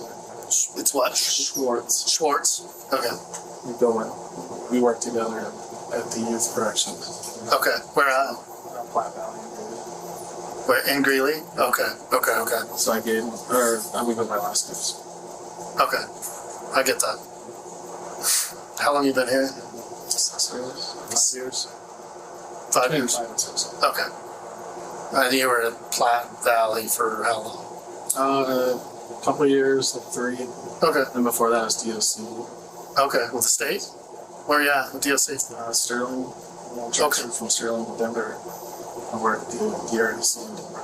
Okay. DRDC, that's down by State Patrol. Is that the one one? of them, man, was Camp George West.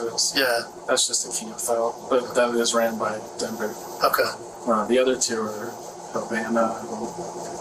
Smith Road. Oh, okay. I don't Okay. know what Smith Road is. But Yeah, it's the road ones. it's where the jail is too. Okay. Yeah, where Denver County is, right? Yeah. Okay. Okay.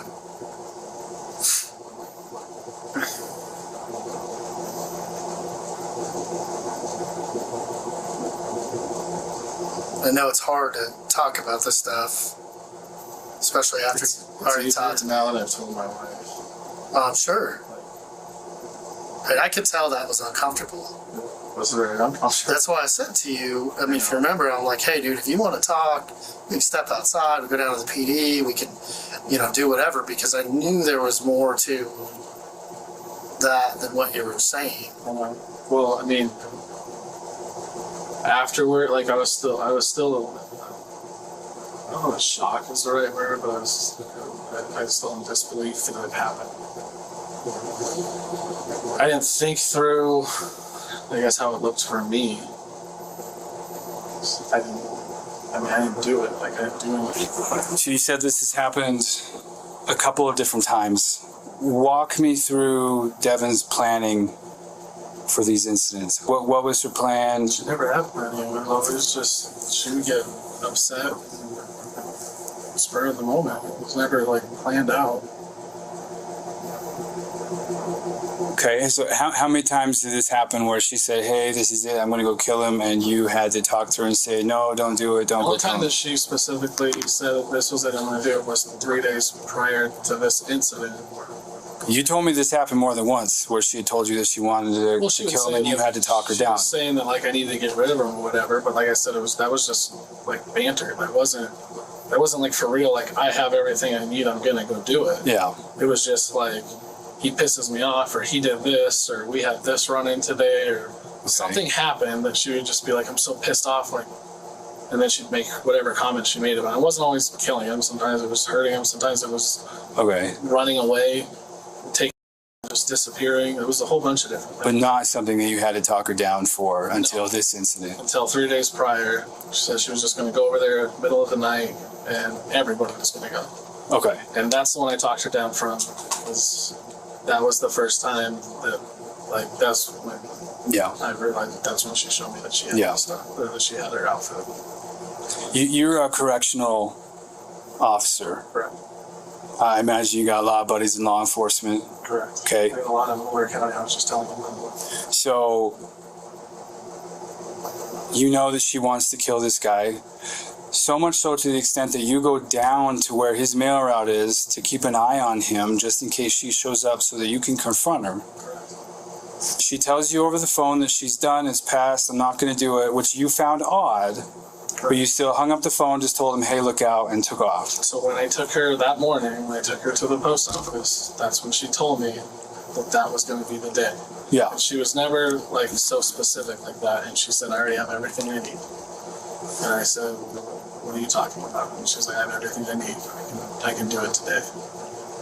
She never told me what she had. She never told me what she needed. She didn't tell me any of that stuff. She was, like, the way that she was saying it, it was obvious that it has escalated to being an actual serious problem. And 3 days prior to that is when she sent me the picture. Okay. But you didn't feel like it was serious enough to notify the police, say, hey, she's going to kill this guy. Why didn't you tell anyone? It's 2020, but I thought I could talk her down again. I talked her down prior to this. Okay. I thought I could stop her if I saw her.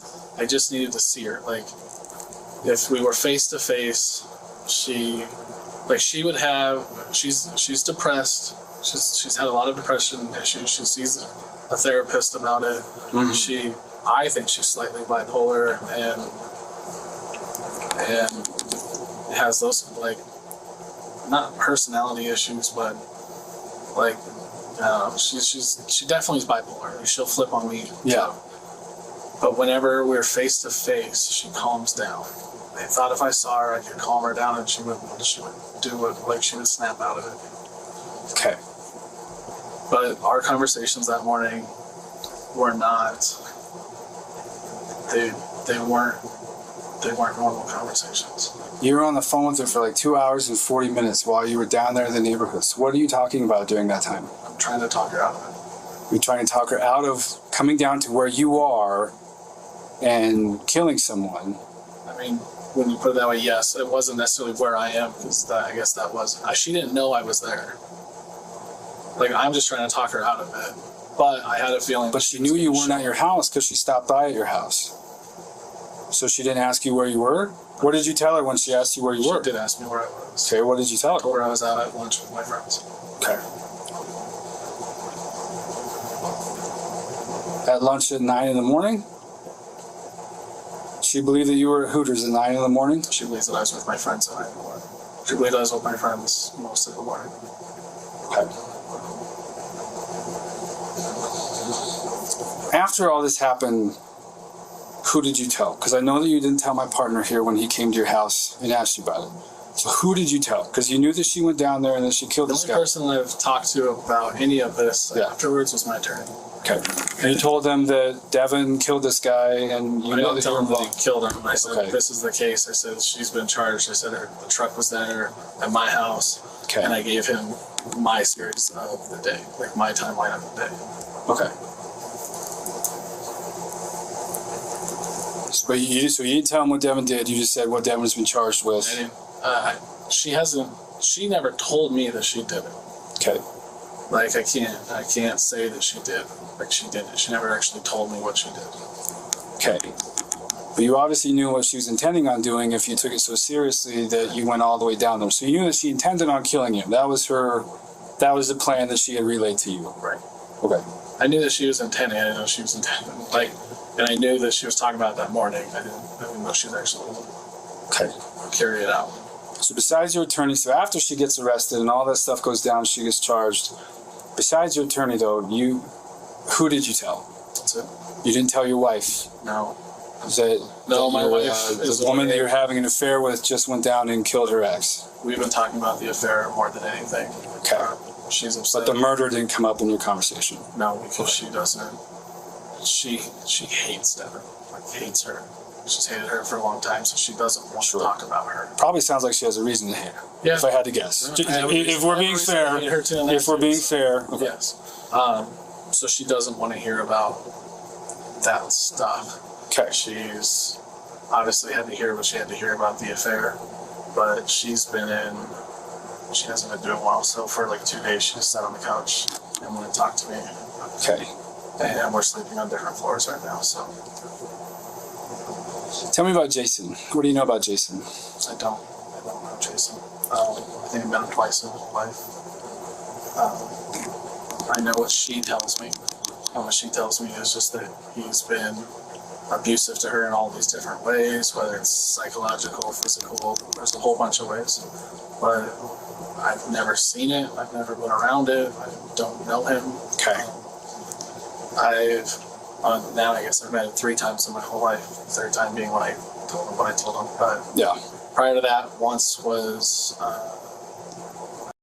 probably about 2. I helped her dad move a washer and dryer to his apartment. Okay.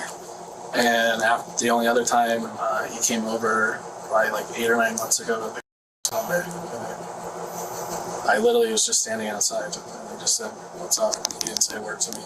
And that's all I've ever done. Otherwise, I don't know him personally. I've never talked to him, or I don't even have his number. I don't none of that stuff. Okay. You just mentioned that you don't like Devin all that much either. Honestly, not now. Okay. I love Devin. You know, I have. I've known her for 13 years. Like, she's somebody that I care about. Yeah. But right now, I'm not very happy with her that I'm in this position because she made a decision that she made. Okay. And even though you have a bunch of guys who work law enforcement, all kinds of people that you could have told that, look, I'm involved in this, you didn't tell anyone. You did think she was going to do it. You went down there to warn him. Right. You went down there, not just to warn him, you went down there and you waited. If what you're telling me is true, if I'm supposed to believe what you're telling me is true, you're saying that you went all the way, you believed it so much to the extent that you went all the way down to Longmont after you had spent the night with her to go down there and sit and follow a mail truck around for 2 or 3 hours. That's how much you believed it. And you didn't tell anyone else. That's what I'm supposed to believe?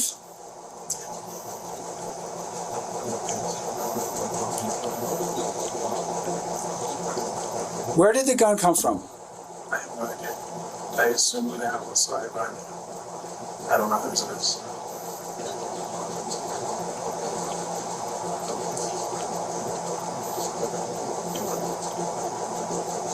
I'm trying to wrap my head around this, okay? And I think you understand why. All right? I don't think it's hard to come to the conclusion that I'm having a hard time coming to terms with your story right now. What purchases did you make that day? Sure. No, I don't mean today. I mean my firearms. If you catalog all my firearms, I can check them all against FFLs. Okay. If that's what you're implying, that it's mine, it's not mine.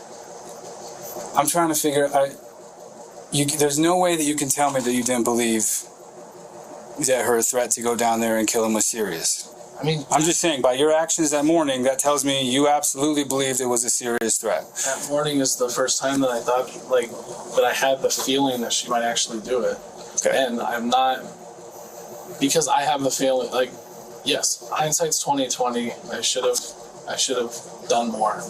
But I believe that if I saw her, I could stop her, and if I didn't have to worry about getting involved in those two, I might not mess up her custody battle. I tried to convince her to keep a level head. I was not successful. Okay. That even when she got off the phone with you, you told me yourself, she got off the phone with you, she said, all right, don't worry, it's passed. And even you said that you know her well enough to know that that's a bunch of bull. She doesn't usually give up. She doesn't do that, right? So you knew the thought was still in her head. I 100% knew the thought was still in her head. Okay. I thought, Yeah, you still I hung up the It was phone. going to be right then. I didn't know that that's what hanging up on me meant. Right. I thought she was going to go back to her route for the day. She'd finish it off. We'd continue this on later on. I don't know how else to explain it. I didn't look like she was going to. That's what hanging up. So you knew she was still thinking about it. You went in the conversation with her. You drive by him and have a quick little 15-second conversation with him. Please remind me, what did you say to him? I just told him, I said, hey, you need to look out for Devin. I'm worried that she's going to do something stupid. And he goes, what? And looked at me I don't think he recognized who I was. And I think he was confused because I mentioned her name. Okay. And I said, Devin, I think she's unstable and she might do something to you. And he was like, I'm not afraid of that bitch. And I said, okay, man. And I left. Done all that you can do at that point. And you went to Hooters and had lunch. Like I said, I thought that she went back to her route. I gave him his warning. Like I said, 3 days prior, she had talked about the middle of the night. I was still planning on doing my part, trying to get her to realize that that's not a rational of dealing with things. Okay. I thought that I was successful at the time, and I wasn't. And I thought that I could continue, or at least convince her later on that that's not what needs to happen.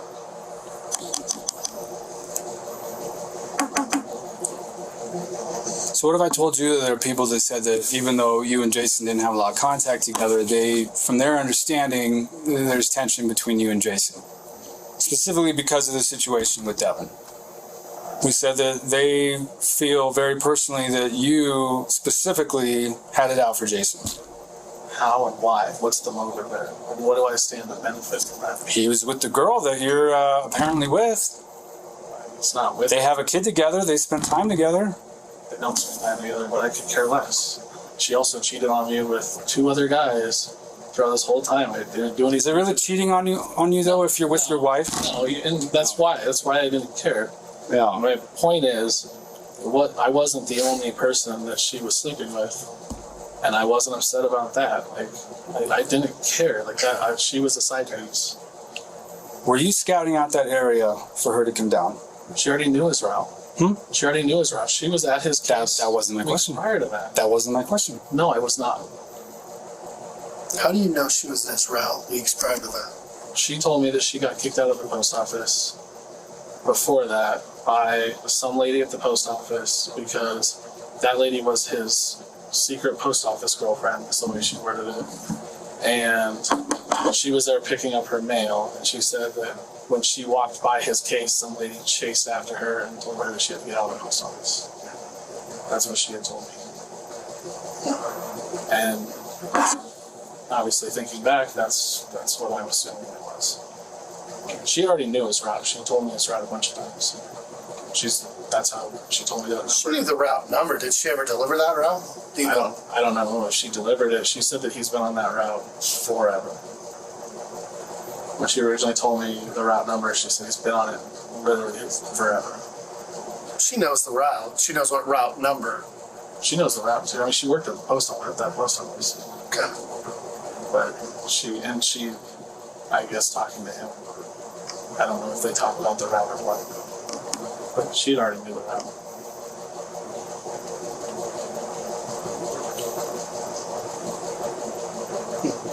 What do you think she's telling us? I have no idea. What do you think she's saying? I have no idea.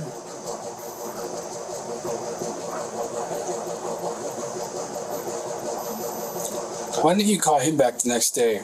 When you know what we're looking into, you know the seriousness of it. Because my attorney advised me not to speak to her. Why didn't your attorney call us? Say my client might have information in a rather high-profile investigation. I guess he's waiting on. Because you lied blatantly to that guy. I know, I've already talked to him about that. And your wife is no excuse for that. I know, I've talked to him about that. Well, I'm talking to you about it now. I understand you guys may have had a chit-chat about it, but I'm asking you about it now. I told him that I made a mistake on what I told him. I was trying to cover up the affair. I wasn't a part of this like it looks like I am. So when he was there, yes, I realized the car was out there, and she said that she was there, and so I understood why my house was being searched. It's not that I didn't understand it, but I didn't comprehend the fact that this was going to go to where it is now, because I wasn't part of it.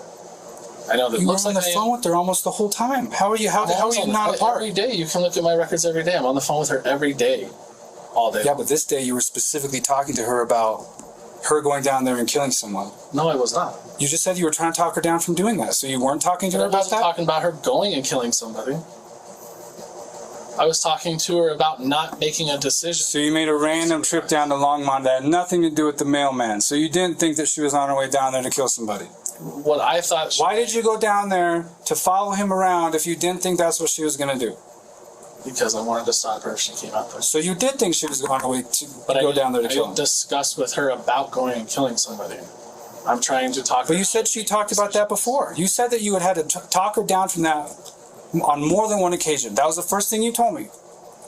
You said you had to talk her down from that on more than one occasion, and each time you were successful. And then this last time when I asked you about it, you said this is the only time that it got this far that you had to talk her down. Because the other times now are just banter. So the other times didn't happen, but this is the only time that you've had to try to talk her down. I told you 3 days prior I had to. Correct, that one. Okay, I'll give you that one. Yes, you said that one 3 days prior. You had to talk her down from that one. And we said you were there multiple times when you've had to talk her down. And so now it's just the 3 days prior, and then the day that she finally does this. So only 2 times now. Correct. The other times I told you I didn't talk her down. It was just we were just talking. Like that was never serious. She never came at me in the way that she came at me that day, where she was like, I already have everything I need. Like that was never something that she said. What does she mean by that? What stuff did she have? I don't know. She didn't tell me. All she said was that She's talked to you about this before. You've had to talk her down. So what was her plan? I don't know. Well, I assume her plan was whatever ended up happening. I don't know. She didn't tell me her plan. She knew that I wasn't going to be okay with it. That's not who I am. And yet you had to go down there and find him and warn him in person because you didn't know what she was going to I do? didn't originally intend on warning him. You were just going to follow him for 3 hours like a stalker? That's how it looks. That wasn't the intention, but yeah. Because you didn't know Because I that thought she was going I to saw go do her that. show up.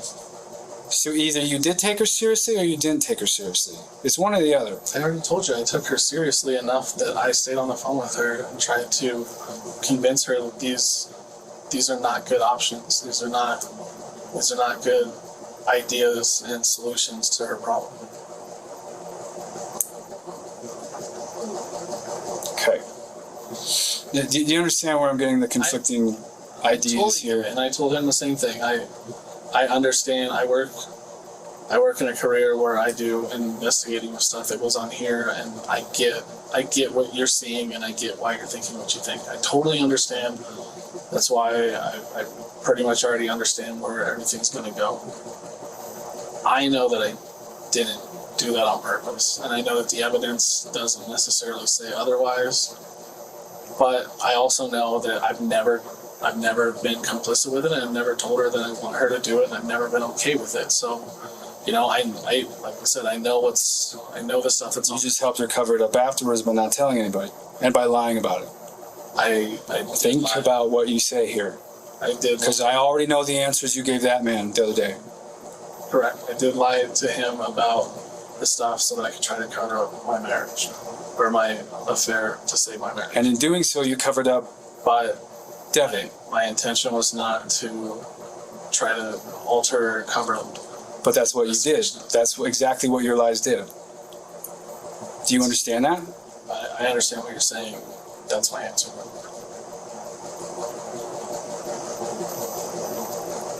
Do you have any more questions? Even though AJ wasn't the one who pulled the trigger, detectives weren't buying his innocence.